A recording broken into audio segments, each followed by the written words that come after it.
और बच्चों लोगों कैसे हैं आप लोग। तो बहुत दिनों से कमेंट्स आ रहे थे चैनल पे कि सर 11th की फिज़िक्स आप कब से स्टार्ट करेंगे। आज मैंने एक छोटा सा पोल भी डाला था तो उसमें काफ़ी बच्चों ने 11th के लिए वोट किया है और साथ ही साथ आप लोगों की लाइव क्लासेस की भी डिमांड है।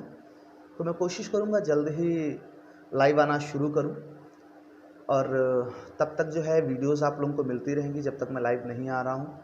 और चलिए आज हम लोग स्टार्ट करते हैं क्लास 11th की फिजिक्स चैप्टर नंबर 1। अभी अभी आप लोग 10th का एग्ज़ाम दे करके आए हैं।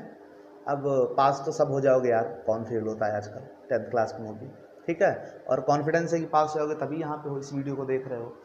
तो अभी भी आप लोगों ने 10th का एग्ज़ाम दिया और 10th में आप लोगों ने वो सब्जेक्ट्स जो पढ़े हैं उसमें आप लोगों ने साइंस पढ़ा है। साइंस में एक इतनी सी बुक रहती थी, उसमें फिजिक्स केमिस्ट्री बायोलॉजी सब कुछ रहता था और 4 चैप्टर रहते थे। तो अचानक से जैसे ही आप लोग 10th से 11th में जंप करते हो तो एक्चुअली बहुत हाई जंप होती है, क्योंकि जो 11th का सिलेबस है वो 10th के रिस्पेक्ट में थोड़ा बहुत नहीं, बहुत ज़्यादा है।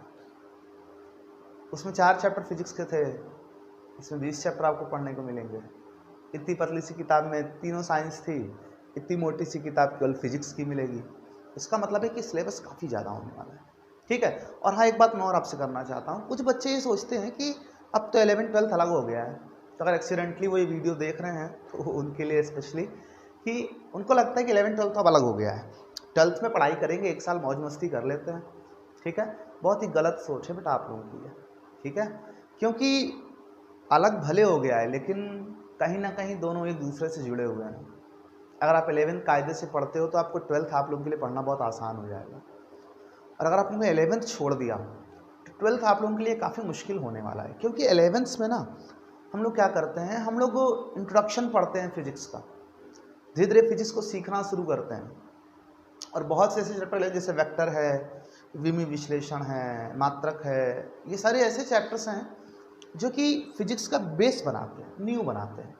और आप जानते हो नींव कमज़ोर है तो ऊपर से इमारत कितनी भी खूबसूरत खड़ी कर दो, थोड़ा भी झटका लगा तो ढह जाएगी। थोड़ा भी भूकंप आए तो भूकंप क्या है, भूकंप है फिजिक्स का पेपर। आप लोग देख ही रहे होंगे, अपने सीनियर से पूछेगा, सुन ही रहे होंगे, पेपर में पढ़ा होगा आप लोगों ने, देखा ही होगा अपने आसपास सीनियर्स को। इस साल 12th का फिजिक्स का पेपर बड़ा कठिन आ गया। बच्चे ऐसा कह रहे थे कि बड़ा कठिन आ गया। तो क्यों कठिन आ गया? वही पुराने ढर्रे पे यूपी बोर्ड में ये परिभाषा रट लो, ये चैप्टर से इतने नंबर का ये रट लो, वो रट लो, ठीक है, डेरिवेशन रट डालो, इस टाइप के न्यूमेरिकल लगा लो। इस तरह की जब भी पढ़ाई होती रहे, एक्चुअली ये साइंस तो है ही नहीं, ये तो इतिहास पढ़ने का तरीका है, लेकिन यूपी बोर्ड के टीचरों का ट्रेंड यही है पढ़ाने का, ठीक है। ये डेरिवेशन इंपॉर्टेंट है, इसको रट डालो, ये थ्योरी इंपॉर्टेंट है, इसको रट डालो। पर रट्टाफिकेशन चलता रहता है, ऐसे ऐसे टाइप के न्यूमेरिकल आएंगे, ये रट डालो, ठीक है। टाइप्स रटवाते रहते, ये टाइप का, ये टाइप का, ये टाइप का। लेकिन ट्रेंड बदल रहा है। अब एनसीईआरटी पैटर्न, एनसीईआरटी पैटर्न क्या? सब लोग सुनते रहोगे एनसीईआरटी एनसीईआरटी एनसीईआरटी लागू करो, सर चैप्टर तो सब वही है, फिर एनसीईआरटी लागू का मतलब क्या हो गया? एनसीईआरटी क्या है बेटा, वो एक कॉन्सेप्ट बिल्डिंग बुक है। एनसीईआरटी को पढ़ने कोई आप रिफ्रेशर बुक मत लीजिए, ठीक है, मेरी मानिए एनसीईआरटी पढ़ने की आदत डालिए। एनसीईआरटी बहुत ही खूबसूरत किताब है, ठीक है। आपको लगता है कुछ अभी अभी आप लोग नए नए हो, शायद आप लोगों को ना पता हो रिफ्रेशर किताब एनसीईआरटी बुक तो आप जानते होंगे, इतनी सी आती है, ठीक है। और रिफ्रेशर किताब जितनी मोटी मोटी आती है आपको मिलती है। उसमें क्या होता है कि एनसीईआरटी में कॉन्सेप्ट बेस्ड क्वेश्चंस होते हैं। एक कॉन्सेप्ट पे एक सवाल, अगला सवाल मिलेगा तो उसमें कोई डिफरेंट कॉन्सेप्ट्स यूज होंगे। रिफ्रेशर किताबों में क्या होता है, एक सवाल दिया, एक कॉन्सेप्ट, एक फॉर्मूले पे, उस पर 4 और दे दिया। फॉर्मूला बेस्ड क्वेश्चंस भर रहते हैं, आप लोग लगाते हो, खुश हो जाते हो। खासकर कुमार मित्तल, मैं देखता हूँ बहुत लोग यूपी बोर्ड में बच्चों को बहुत डिमांड होती है, सिर्फ कुमार मित्तल क्वेश्चन बताइए, कुमार मित्तल क्वेश्चन बताइए। बेटा कुमार मित्तल की मैं कोई उसमें ये नहीं कह रहा हूँ बहुत ख़राब किताब है, अच्छी किताब है। अगर मैं कोई किसी को हिंदी मीडियम में पढ़ने के लिए जो हमको खुद पढ़ के समझ में आए सबसे अच्छी किताब कौन सी है, जिसको पढ़ के ईजी लैंग्वेज में, मैं कहूँगा कुमार मित्तल, ठीक है। बहुत ही इजी लैंग्वेज में लिखी गई किताब है वो, बहुत आसान किताब है, ठीक है, आप उसको फॉलो कर सकते हो। लेकिन एक एक न्यूमेरिकल उसके लगाना कि भाई एक एक क्वेश्चन लगाते हैं, पहला वैसा ही दूसरा वैसा ही, इस तरह से आपको पढ़ाई नहीं करनी है। थोड़ा सा ट्रेंड अब चेंज हो रहा है, आपको रटे रटाए पैटर्न पे क्वेश्चंस एग्जाम में नहीं मिलने वाले, ठीक है, कॉन्सेप्चुअल क्वेश्चंस मिलने वाले हैं। आपने जो पढ़ रखा है उन्हीं कॉन्सेप्ट्स को यूज करके क्वेश्चन बनेंगे। बात समझ में आई? ये मत सोचो कि ये ऐसे टाइप का न्यूमेरिकल बुक में था तो ऐसे टाइप के एग्जाम में मिलने वाला है। इस बार तो ऐसे से न्यूमेरिकल आ गए थे, अच्छे अच्छे टीचर्स बाद में पेपर देखे तो उनकी हालत है इसको लगाएंगे कैसे, कभी देखा ही नहीं था ऐसा सवाल, तो लगाएंगे कैसे। 3-3 चैप्टर को मिला करके एक साथ सवाल बना खड़ा कर दिया, लगाओ, उधर से लॉजिक गेट उठा लिया, इधर से ट्रांजिस्टर उठा लिया, उधर मिला क्वेश्चन बना दिया, डायोड को लगा दिया उठा के सर्किट वाले क्वेश्चन में। अब टीचर पर ये सब कैसे हो गया भाई, ठीक है, क्योंकि कॉन्सेप्ट रटा है, कॉन्सेप्ट समझा ही नहीं है, तो कहाँ से क्वेश्चन लगने वाला है, ठीक है। सबसे ज़रूरी चीज़ है आप कॉन्सेप्ट्स को पढ़िए, ठीक है। फिजिक्स मतलब या कोई भी साइंस का मतलब होता है कॉन्सेप्ट्स की स्टडी करना, इतिहास भूगोल की तरह उसको नहीं पढ़ना है, ठीक है। तो आज मैं पहला चैप्टर स्टार्ट करने वाला हूँ, भौतिक जगत, बल्कि मैं इसको थोड़ा सा चैप्टर कहने में थोड़ा संकोच होता है इसको, ठीक है। मैं इसको चैप्टर ना कह के मैं कहता हूँ कि ये क्या है, ये फिजिक्स का इंट्रोडक्शन है। ये क्या है, एक्चुअली ये फिजिक्स का इंट्रोडक्शन है, ये चैप्टर नहीं है, ठीक है। भौतिक जगत क्या है, स्कूल्स में इस चैप्टर को स्किप भी कर देते हैं टीचर्स, समटाइम्स नहीं पढ़ाते हैं इसको, क्योंकि उनका कहना है कि इससे एग्जाम में कोई क्वेश्चन आता नहीं है तो इसको पढ़ के क्या करो, ठीक है। बट ये चैप्टर से एग्जाम में क्वेश्चन भले ना आए, लेकिन ये आपके दिमाग में कॉन्सेप्ट बिल्ड कर देता है कि व्हाट इज फिजिक्स, फिजिक्स क्या है, फिजिक्स का सिलेबस क्या है, क्या पढ़ना है, क्यों पढ़ना है, ठीक है। ये 3 बातों का जवाब हमको इसमें मिलता है, ठीक। तो सबसे पहले मैं डेफिनेशन से स्टार्ट करूंगा।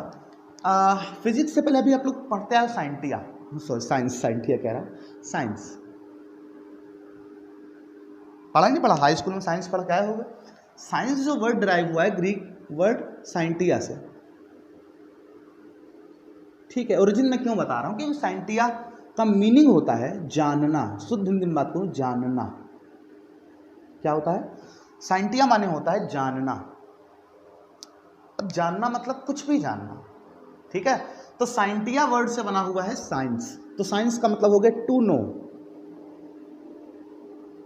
टू नो, ठीक है, जानना, ठीक। हिंदी में, हिंदी नहीं बल्कि संस्कृत का वर्ड है ये विज्ञान।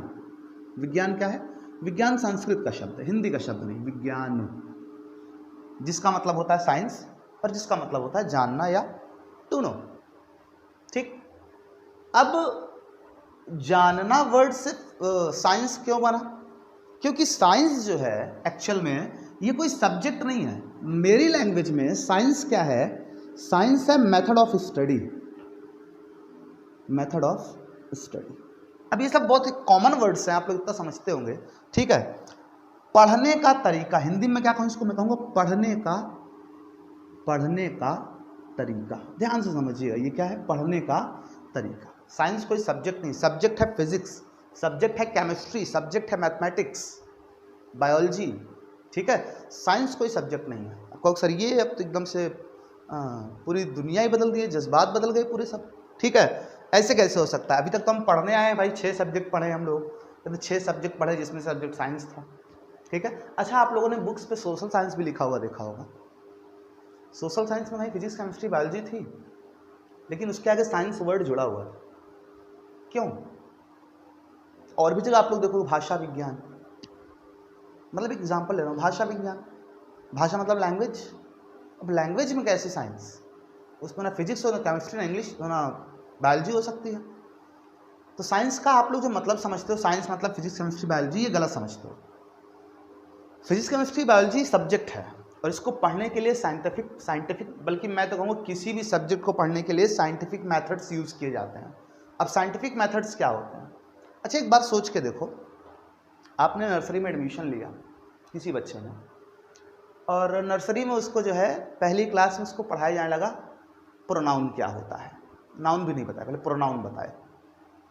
प्रोनाउन के बाद अगला चैप्टर आया उसका ट्रांसलेशन, अगला चैप्टर आया ABCD।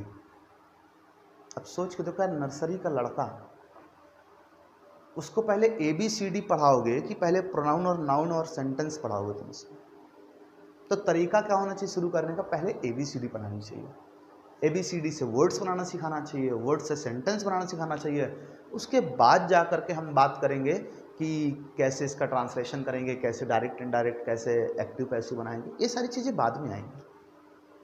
बात समझ में आ रही है। इसका मतलब है कि पहले शुरुआत कहाँ से होनी चाहिए, ABCD से।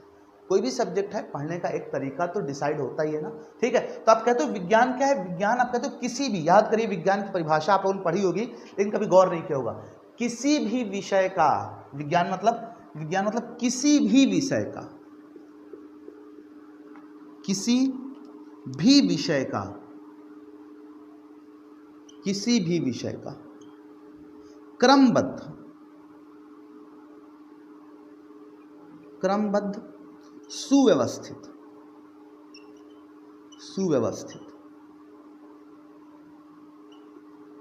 ज्ञान ही क्या है, विज्ञान है।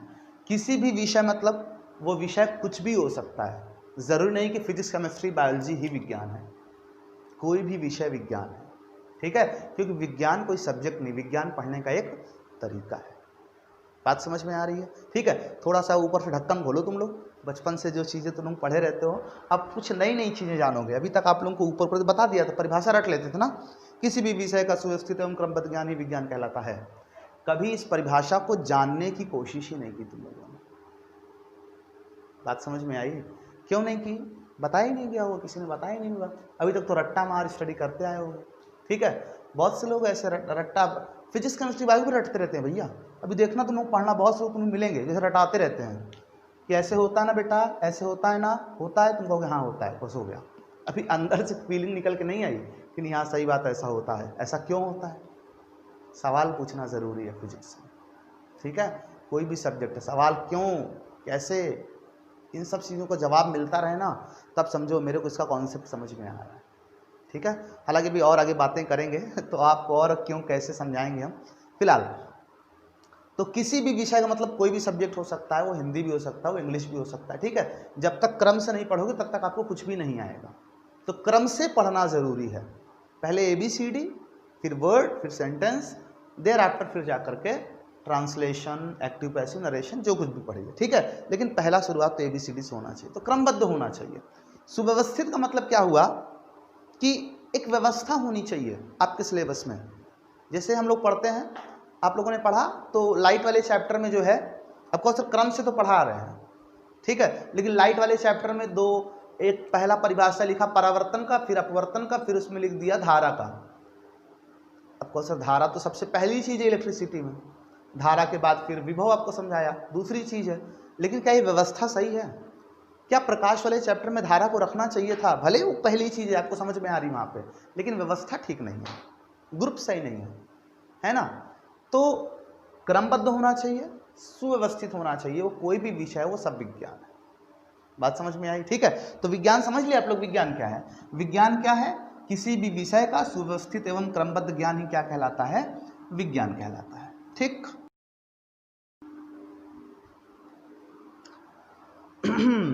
तो आप लोग विज्ञान जान गए। विज्ञान मतलब जानना, ठीक है। किसी भी विषय को जानना, उसको पढ़ना एक क्रमबद्ध सुव्यवस्थित तरीके से, हिंदी में कहते तो ढंग से पढ़ना ही क्या है? विज्ञान है। विषय कुछ भी हो सकता है, ठीक है। तो हमारे लिए विज्ञान का मतलब क्या है?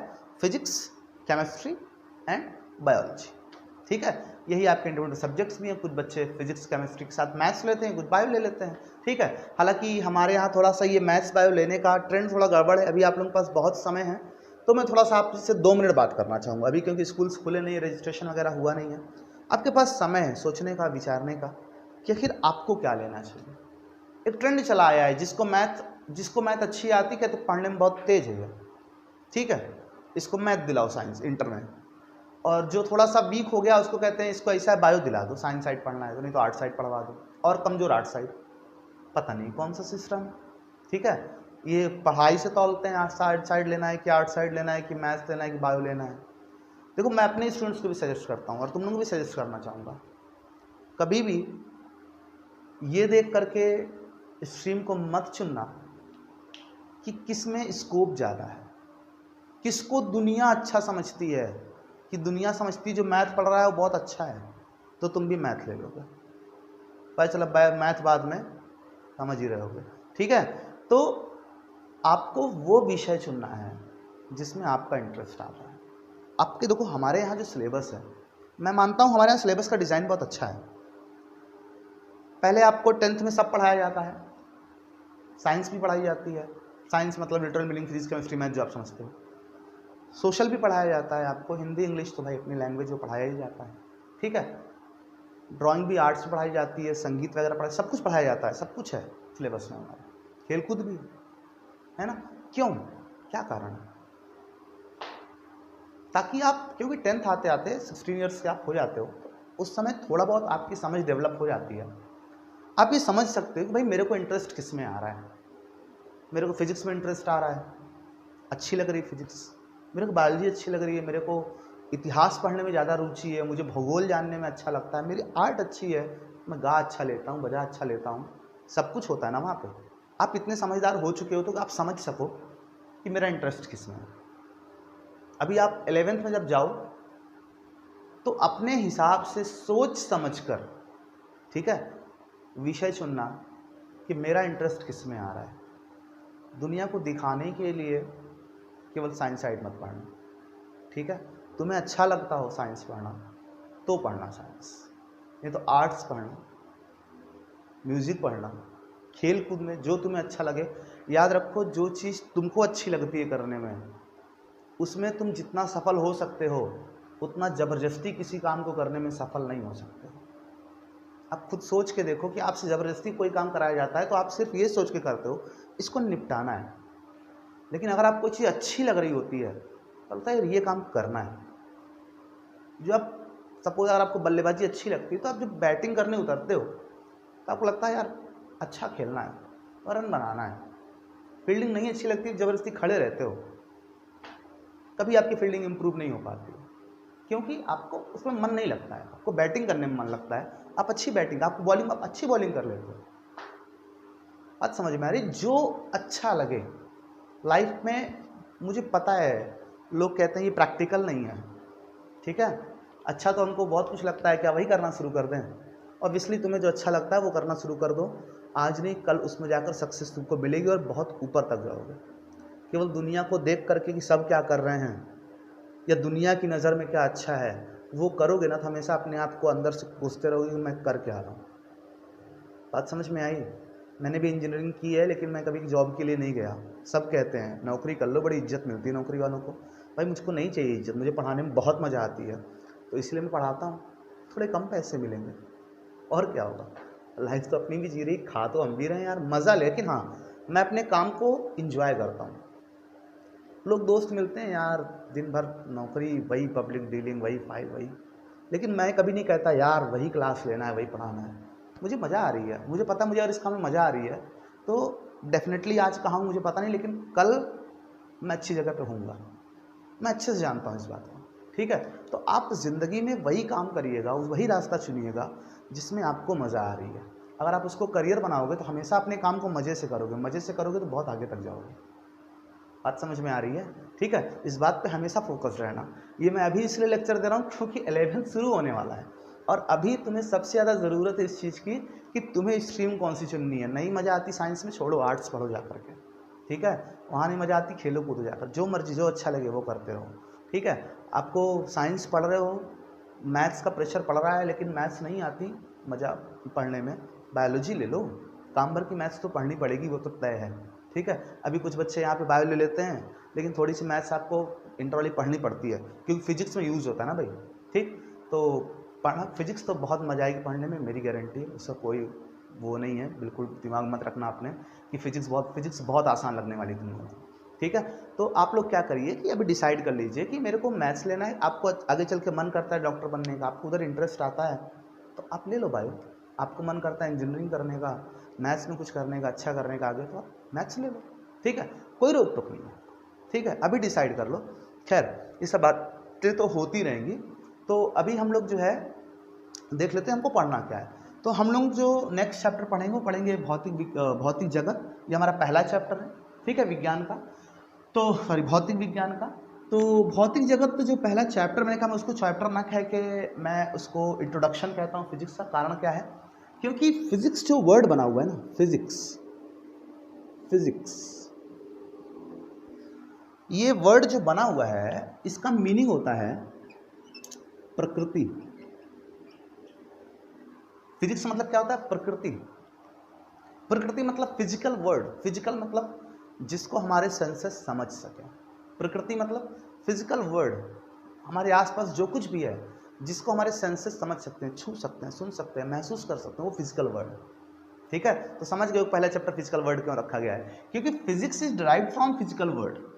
ठीक है, फिजिकल वर्ल्ड की स्टडी ही क्या है, भौतिक जगत का अध्ययन ही क्या है, फिजिक्स है।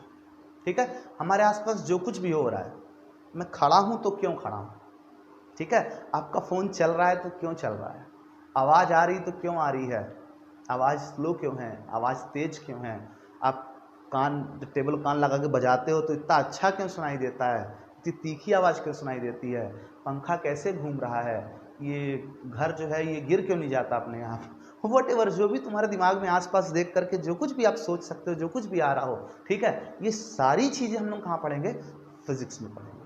बात समझ में आई। तो फिजिक्स क्या है, फिजिक्स मैंने बताया, फिजिक्स स्टडी ऑफ नेचर।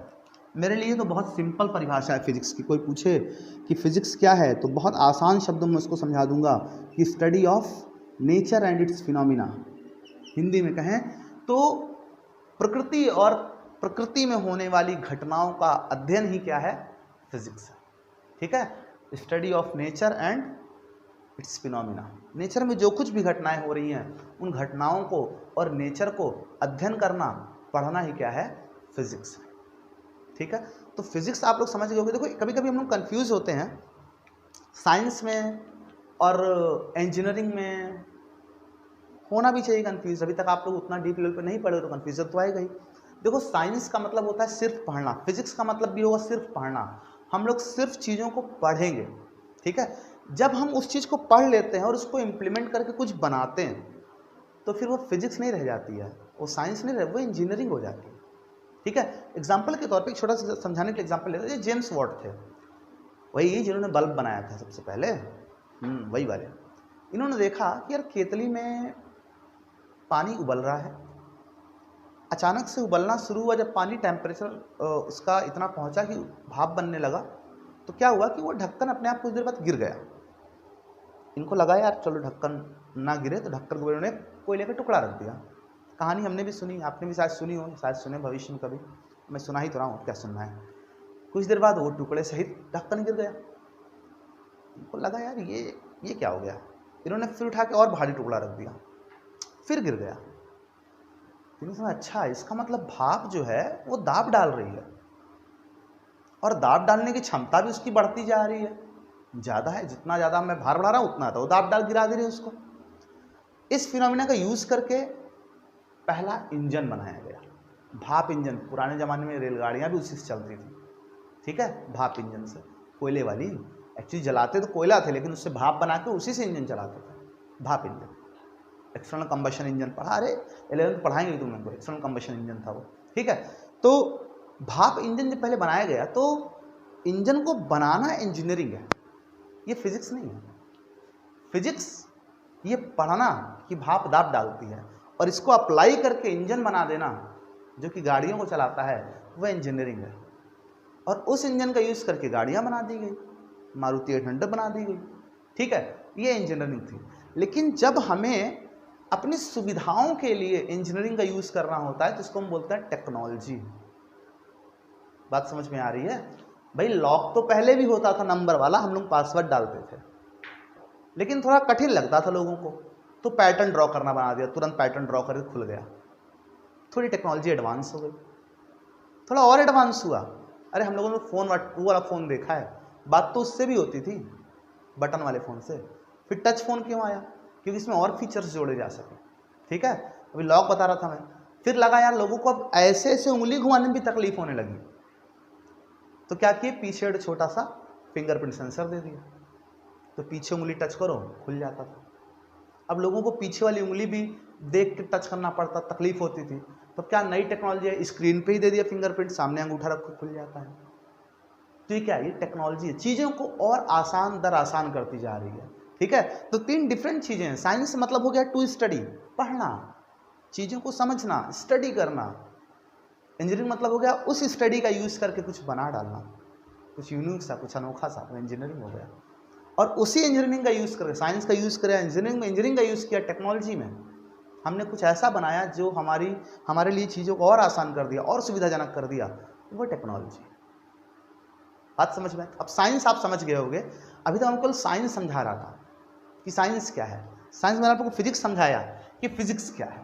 तो हमने समझा फिजिक्स मतलब study of nature and natural phenomena, प्रकृति और भौतिक जगत और इसमें होने वाली घटनाओं के अध्ययन को क्या बोलते हैं? फिजिक्स, यानी कि भौतिक विज्ञान कहते हैं। यानी हमें सब कुछ पढ़ना है, तो पढ़ने के लिए हम लोग क्या करते हैं? कुछ नियम बनाते हैं। नियम, परिकल्पनाएं और कपोर कल्पनाएं, कई चीजें फिजिक्स में हैं। समझाता हूं, एक एक कर समझाता हूं मैं आपको। नियम क्या होते हैं? हमने कुछ ऑब्जर्वेशंस देखे। हमने देखा कि सबसे पहले न्यूटन जी ने देखा था कि सेब उनकी खोपड़ी पे गिरा। हालांकि ऐसी कहानी बना दी गई आपको समझाने के लिए, चीजें इतनी सीधी है नहीं। आप लोगों ने सुना होगा कि न्यूटन खोपड़ी पे सेब गिरा और वहां से न्यूटन ने कहा अच्छा पृथ्वी ने खींचा, गुरुत्वाकर्षण बल लगा, चलो मेरा नियम बन गया, दो पिंडों के बीच लगने लगा गुरुत्वाकर्षण बल। पढ़ा होगा क्लास 9 में, इनके द्रव्यमानों के गुणनफल के अनुपाती इनके बीच की दूरी के वर्ग के वित्रुपाती होता है। बना दिया न्यूटन ने अपना नियम। लोगों को लगा रहे बड़ा आसान था ये तो न्यूटन के लिए, बताओ सेब गिरा नियम बना दिया। इतना आसान नहीं भैया, न्यूटन ने इतनी आसानी से नियम नहीं, उन्होंने बहुत से ऑब्जर्वेशन लिए। इससे पहले न्यूटन से पहले गैलीलियो थे, उससे पहले अरिस्टोटल थे। ठीक है, बता रहा हूँ, थोड़ा एक मिनट कहानी सुनी लो तुम लोग। अरस्तु थे, अरस्तु एक दार्शनिक हुआ करते थे। दार्शनिक ये जीव विज्ञान में घुसे हुए हैं, ये अर्थशास्त्र में भी हैं, ये फिजिक्स, बहुत जगह है सब। ठीक है, दार्शनिक का कोई आयाम नहीं होता, जहाँ मर्जी वहाँ टांग फैलाए रहते हैं, अपना नियम हर जगह दिए रहते हैं सब। ठीक है, तो इन्होंने क्या किया, इन्होंने देखा कि प्रकृति में 3 तरह गतियां होती हैं। जब हम किसी वस्तु को धक्का देते हैं तो वो गति करने लगती, खींचते हैं तो गति, मतलब बल लगा रहे हैं, धक्का दे रहे खींच रहे मतलब बल लगा रहे हैं। फिर दूसरा ने देखा यार ग्रह उपग्रह, ना तो कोई उनको धक्का दे रहा है, ना तो कोई रस्सी में बांध घुमा रहा है, फिर भी पृथ्वी के चारों ओर चंद्रमा घूमे जा रहा है, सूर्य के चारों ओर पृथ्वी घूमे जा रही है। उनको लगा कि ये कुछ नया, कुछ अलग तरह का है, यहाँ कोई धक्का नहीं दे रहा ना भाई, फिर भी घूम रहा है, अच्छा ये भी एक गति हो रही है। फिर देखिए किसी वस्तु को छोड़ो तो ये अपने आप, ध्यान रखिएगा, अरस्तु हम लोग से कम पढ़े लिखे थे। अरस्तु गुरुत्वाकर्षण पता ही नहीं था, क्योंकि न्यूटन अरस्तु को बहुत बाद पैदा हुए, गुरुत्वाकर्षण का नियम बहुत बाद में खोजा गया। ठीक है, तो अरस्तु को लगा किसी छोड़ो अपने आप गिर जाता है, अपने आप। अरस्तु ने क्या किया, अरस्तु ने 3 डिफरेंट कैटेगरीज में गति को बांट दिया। उन्होंने कहा एक गति वो जो हमारे तो लगा धक्के खिंचाव कारण होती है, एक गति वो जो ग्रह उपग्रह के चारों ओर होती है, और एक गति वो जो अपने आप होती है, किसी वस्तु को छोड़ने पर वो पृथ्वी पे गिर जाती है, अपने आप होती है। अरस्तु ने कहा 3 प्रकार की गति होती है। इसके बहुत बाद में गैलीलियो आए। गैलीलियो ने जड़त्व का नियम दिया। उन्होंने कहा कि गलत बोलने वाला था मैं, कि कोई भी वस्तु अपनी गति की अवस्था को स्वयं परिवर्तित नहीं कर सकती। कोई भी वस्तु अपनी गति की अवस्था को स्वयं परिवर्तित नहीं कर सकती। न्यूटन को यह बात समझ में आई कि गैलीलियो भैया ने, बड़े भैया हमारे जो थे, उन्होंने क्या कहा कि बिना क्यों बार बोल रहा हूं, कि अपने आप कोई वस्तु अपनी गति की अवस्था को परिवर्तित नहीं कर पाएगी। न्यूटन दिमाग में बात खटक गई। देखो कैसे गुरुत्वाकर्षण नियम बना होगा, न्यूटन ने क्या सोचा होगा। लोग ऐसे बता देते हैं सेब गिरा, ऐसा नहीं हुआ था। ठीक है, तो इनको लगा यार अगर अपने आप गति की अवस्था परिवर्तित नहीं हो सकती है तो इसका मतलब है कि किसी ने किया होगा। अब किसी ने, कौन हो सकता है? उन्होंने कहा बल, और कौन हो सकता है, क्योंकि बल के बिना तो कोई भी प्रकार की गति संभव ही नहीं, गति की अवस्था में परिवर्तन संभव ही नहीं है। न्यूटन का पहला नियम। तो गैलीलियो के अभी पढ़ाएंगे सब चीज़, आगे है सिलेबस में। ये कहा ना पूरा पहला चैप्टर मतलब फिजिक्स का इंट्रोडक्शन है, तो थोड़ा कहीं ना कहीं से एग्जाम्पल्स लेके आपको एक्सप्लेन करते रहेंगे, बाद में सब इकट्ठे पढ़ाएंगे। ठीक है, तो न्यूटन ने कहा अच्छा इसका मतलब है कि बिना, मतलब अपने आप गति की अवस्था परिवर्तित नहीं होगी। उन्होंने कहा फिर जो परिवर्तित करता है उसका नाम मैं रखूंगा बल। तो उन्होंने कहा बल क्या है? बल वह बाह्य कारक है जो किसी वस्तु की गति की अवस्था को परिवर्तित करता है। ये न्यूटन का पहला नियम है। ठीक है, और ये गैलीलियो से इन्होंने क्या की प्रेरणा ली इसकी। गैलीलियो के छोटे सेंटेंस को पकड़ लिया कि अपने आप नहीं होगा। फिर न्यूटन को ये समझ में अच्छा इसका मतलब है कि अपने आप तो सेब भी नीचे नहीं गिर सकता, अपने आप कोई भी वस्तु नीचे नहीं गिर सकती, क्योंकि अपने आप गति व्यवस्था परिवर्तित हो ही नहीं सकती। इनको लगा इसका मतलब है कि सेब पर भी बल लगा, अपने आप नहीं हो सकता ना। गैलीलियो ने कहा था इनका इसका देखो कहाँ से कहाँ बात जोड़ी इन्होंने, ठीक है। लोगों को लगता है सेब गिरा और अपने आप दिमाग में आता, अपने आप नहीं आती चीज़ें। आदमी को कोई भी विज्ञान, स्पेशली विज्ञान पढ़ने के लिए हमें ऑब्जर्वेशंस पढ़ने का तरीका होता है, फिजिक्स पढ़ने का तरीका होता है, ऑब्जर्वेशन, मेजरमेंट, देन रिजल्ट, ठीक है। पहले हम ऑब्जर्वेशन लेते हैं, किसी चीज़ को देखते हैं, फिर चीज़ों को मेजर करते हैं, एक्सपेरिमेंट्स रिपीट करते हैं, फिर वहाँ से रिजल्ट निकालते, लास्ट में कंक्लूजन निकालते हैं, और कंक्लूजन अगर हर बार एक जैसा था तो वहाँ से एक नियम बन के तैयार होता है, ठीक है। देखो आज सिर्फ आपको जानना है बस कि फिजिक्स क्या है, हमको कैसे पढ़ना है, चीज़ें कैसे बनी हैं, ठीक है। ये सारी चीज़ें एनसीईआरटी में लिखी भी हुई जो मैं बोल रहा हूँ, कुछ चीज़ें मेरी अपनी जोड़ी हुई हैं आपको समझाने के लिए, लेकिन ये सारी चीज़ें उसमें लिखी हुई हैं, ठीक है।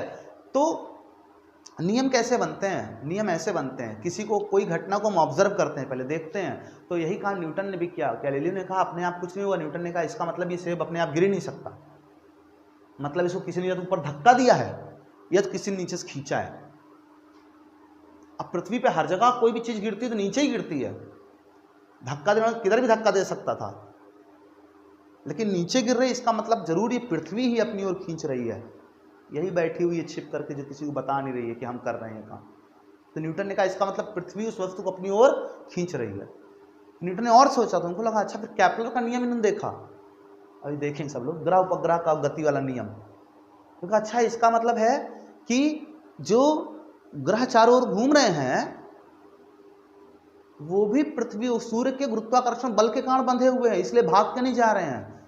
जिसे बकरी को रस्सी में बांध दो, ऐसे ऑब्जर्वेशंस कैसे लिए जाते हैं, बकरी को रस्सी में बांध के उसको दौड़ा लो तो क्या करेगी वो, पहले तो भागेगी, और जैसी रस्सी खींचेगी वैसी गोल गोल खूंटे के चारों ओर घूमना शुरू। क्या इसका मतलब यही हुआ होगा, क्योंकि सूर्य से टूट के पृथ्वी बनी है, लोग ऐसा बताते हैं, तो ये भी भाग रही होगी पृथ्वी, और भागते भागते एक समय रस्सी टाइट हो गई होगी।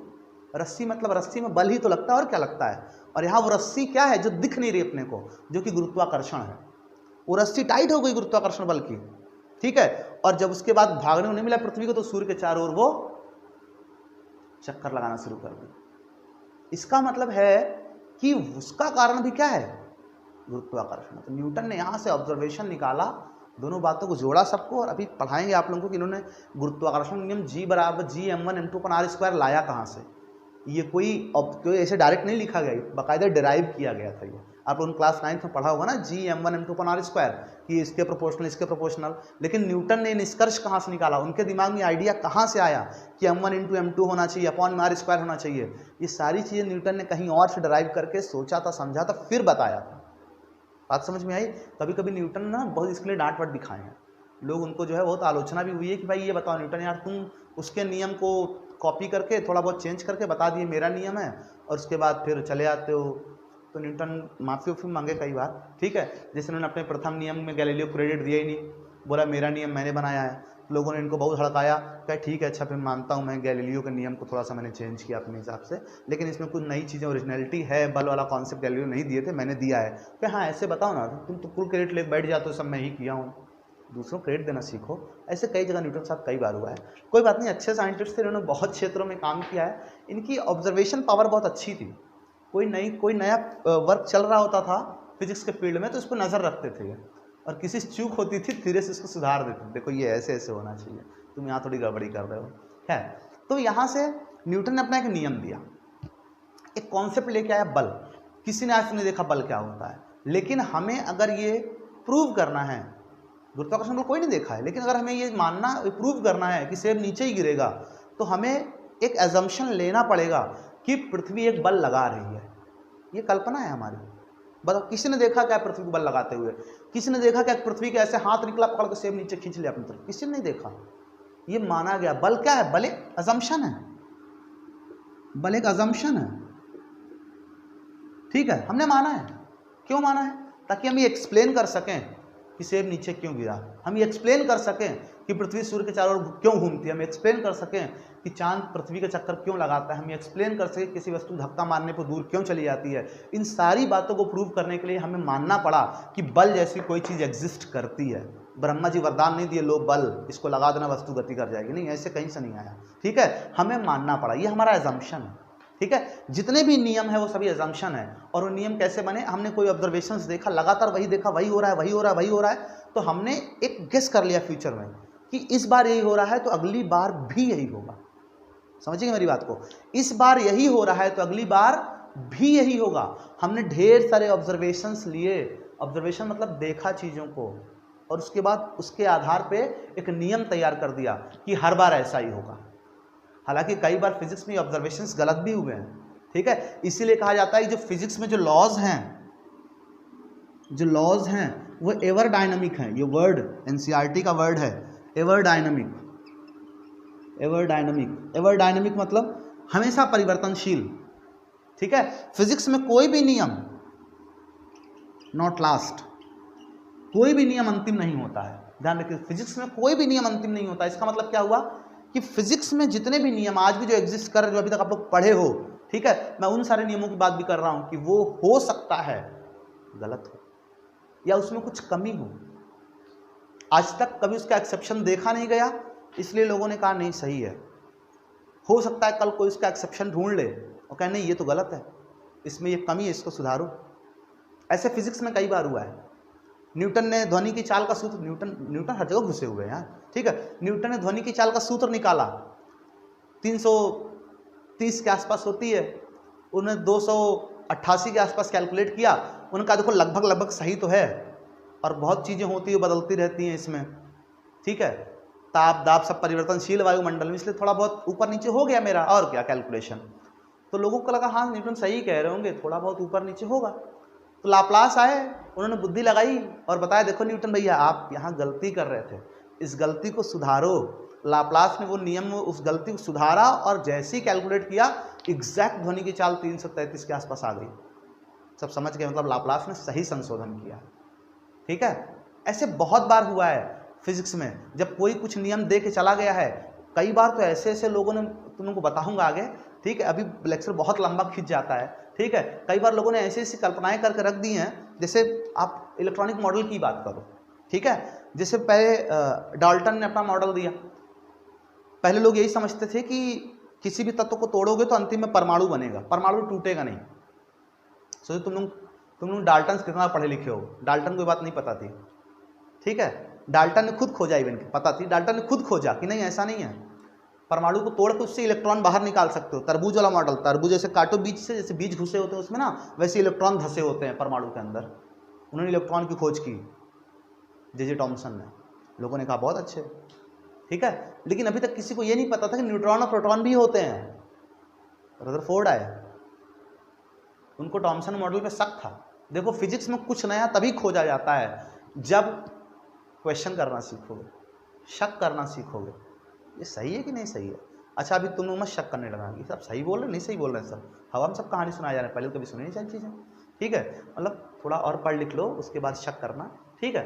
जब किसी भी विषय पे शक करना, पहले उस विषय को अच्छे से जान लो, फिर शक करना कि यार न्यूटन सही बताए थे ना गुरुत्वाकर्षण का नियम, ऐसा तो नहीं कुछ इसमें कमी रह गई है, हो सकता है कुछ गलती हो। और जैसे ही हमको शक होता है हम एक्सपेरिमेंट करना शुरू करते हैं और चेक करते हैं ऐसा है कि नहीं है, ठीक है। ऐसे बहुत बार हुआ है।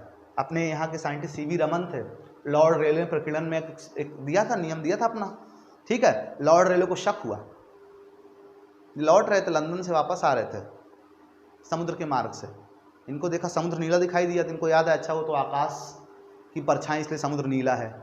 फिर इनको सोचा अच्छा आकाश नीला क्यों, फिर पता अच्छा वो बताया था रेले ने प्रकीर्णन कारण ऐसा होता है।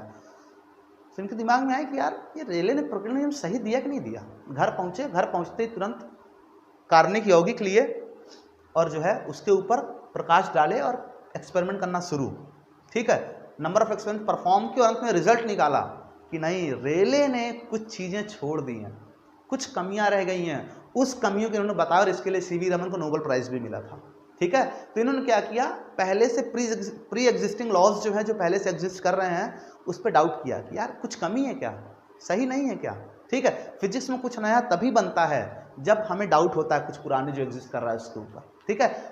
दिन प्रतिदिन डेली कुछ ना कुछ एक्सपेरिमेंट्स होते रहते हैं और कई बार कई इसमें रिजल्ट्स निकलते रहते हैं। ऐसे ही डाल्टन का जो परमाणु मॉडल था उस पर शक हुआ रदरफोर्ड को, इन्होंने एक्सपेरिमेंट्स परफॉर्म किया, अल्फा किरणों प्रकीर्णन था, गन चलानी शुरू कर दी, मतलब वो दूसरे टाइप से था, मतलब तुम मत सोचना ऐसी बंदूक अल्फा किरण बंदूक चलाए होंगे, वो सब सेटअप होता है।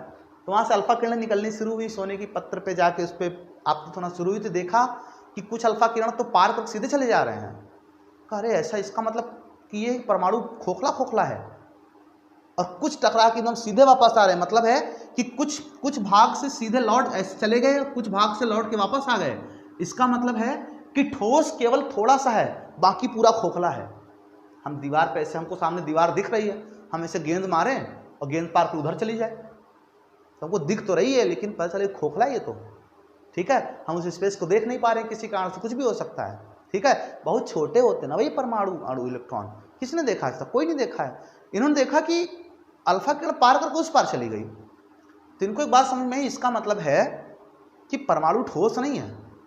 जो डाल्टन ने कहा ना तरबूज है, तरबूज नहीं है, तरबूज ठोस होता है। इन्होंने कहा डाल्टन तुम गलत बताए हो, देखो ऐसे परमाणु ऐसे है। इन्होंने कहा परमाणु ऐसे होता है, ठोस केवल बीच में होता है और बीच वाला भाग धनावेशित होता है। और ध्यान रखिएगा, रदरफोर्ड को अभी तक न्यूट्रॉन के बारे में पता ही नहीं था। उनको ये पता चला कि नाभिक बीच में है जो कि धनावेशित है और इलेक्ट्रॉन इसके चारों ओर चक्कर लगा रहा है। इलेक्ट्रॉन बीच की तरफ धंसा नहीं, रुका नहीं, वो चक्कर लगा रहा है। लोगों को लगा अच्छा, अब लोगों को बर्दाश्त नहीं था, कोई नई बात बताता है तो अच्छा है। बहुत खुश हुए लोग इनकी बातों से, हाँ सही बात है। एक्सपेरिमेंट से ऐसा पता चल रहा था कि बीच में ठोस है बाकी खोखला है। मतलब डाल्टन मॉडल फेल हो चुका। देखो डाल्टन ने एक नियम दिया, एक मॉडल बनाया जो कि फेल हो चुका था ऑलरेडी, ठीक है। अच्छा एक बात और, ये जो भी परमाणु मॉडल है ये कभी किसी ने देखा नहीं है। किसी ने नहीं देखा नाभिक कहाँ होता है, इलेक्ट्रॉन कहाँ चक्कर लगाता है, प्रोटॉन न्यूट्रॉन नाभिक में होते हैं, किसी ने नहीं देखा। लेकिन जो एक्सपेरिमेंट्स हो रहे हैं वो सारे एक्सपेरिमेंट्स इस बात को प्रूव करते हैं कि नहीं, हमने जो माना है, क्या माना है, चीज़ें वैसे ही हैं। कभी कभी हमको कोई चीज़ दिखती नहीं है, ठीक है, लेकिन हम मान लेते हैं यार ऐसा। कभी कई ऐसी घटनाएं हमारे साथ भी होती हैं कि हम मानते हैं अच्छा ऐसा हुआ होगा इसीलिए ये चीज़ हुई होगी, ठीक है, हमने नहीं देखा होता है, ठीक है, फिर भी हम मान लेते हैं कि अच्छा ऐसा ही हुआ होगा। बात समझ में आ रही है, ठीक है। तो वैसे ही हमने मान लिया कि नहीं ऐसा होता होगा। फिर हार्डन स्पेक्ट्रम एक चीज़ है जिसको रदरफोर्ड एक्सप्लेन नहीं कर पा रहे थे, तो लोगों ने कहा अच्छा एक बात बताओ, अगर इलेक्ट्रॉन चक्कर लगा रहा है गोल गोल, तो चक्कर लगाते समय, क्योंकि एक साइंटिस्ट था मैक्सवेल, उन्होंने कहा अगर कोई इलेक्ट्रॉन या कोई भी आवेश त्वरित गति करता है तो वो ऊर्जा को उत्सर्जित करता है। मैक्सवेल ने बताया। लोगों ने कहा बताओ बोर, ये ऊर्जा उत्सर्जित करेगा और ऊर्जा इसकी कम हो जाएगी, चक्कर लगाते लगाते थक जाएगा, आके नाभिक में बैठ जाएगा, नाभिक में आके गिर जाएगा, यानी कि इलेक्ट्रॉन का अस्तित्व समाप्त हो जाएगा। प्रोटॉन नाभिक में गिर जाएगा तो इस परमाणु का अस्तित्व, इलेक्ट्रॉन का अस्तित्व, परमाणु का अस्तित्व दोनों समाप्त हो जाएगा। इसका मतलब वस्तु अपने आप ही नष्ट हो जानी चाहिए। आज लकड़ी टुकड़ा पड़ा है, धीरे उसको परमाणु नष्ट हो, कल खत्म हो जाएंगे सब। रदरफोर्ड ने कहा यार देखो इतना बता दिया मैंने, कुछ तुम लोग भी मेहनत कर लो। अब मुझसे जितना हो पाए मैंने बता दिया है, आगे मुझे नहीं पता, जाओ जो करना है कर लो, तुमको इससे बेहतर पता है तो बताओ।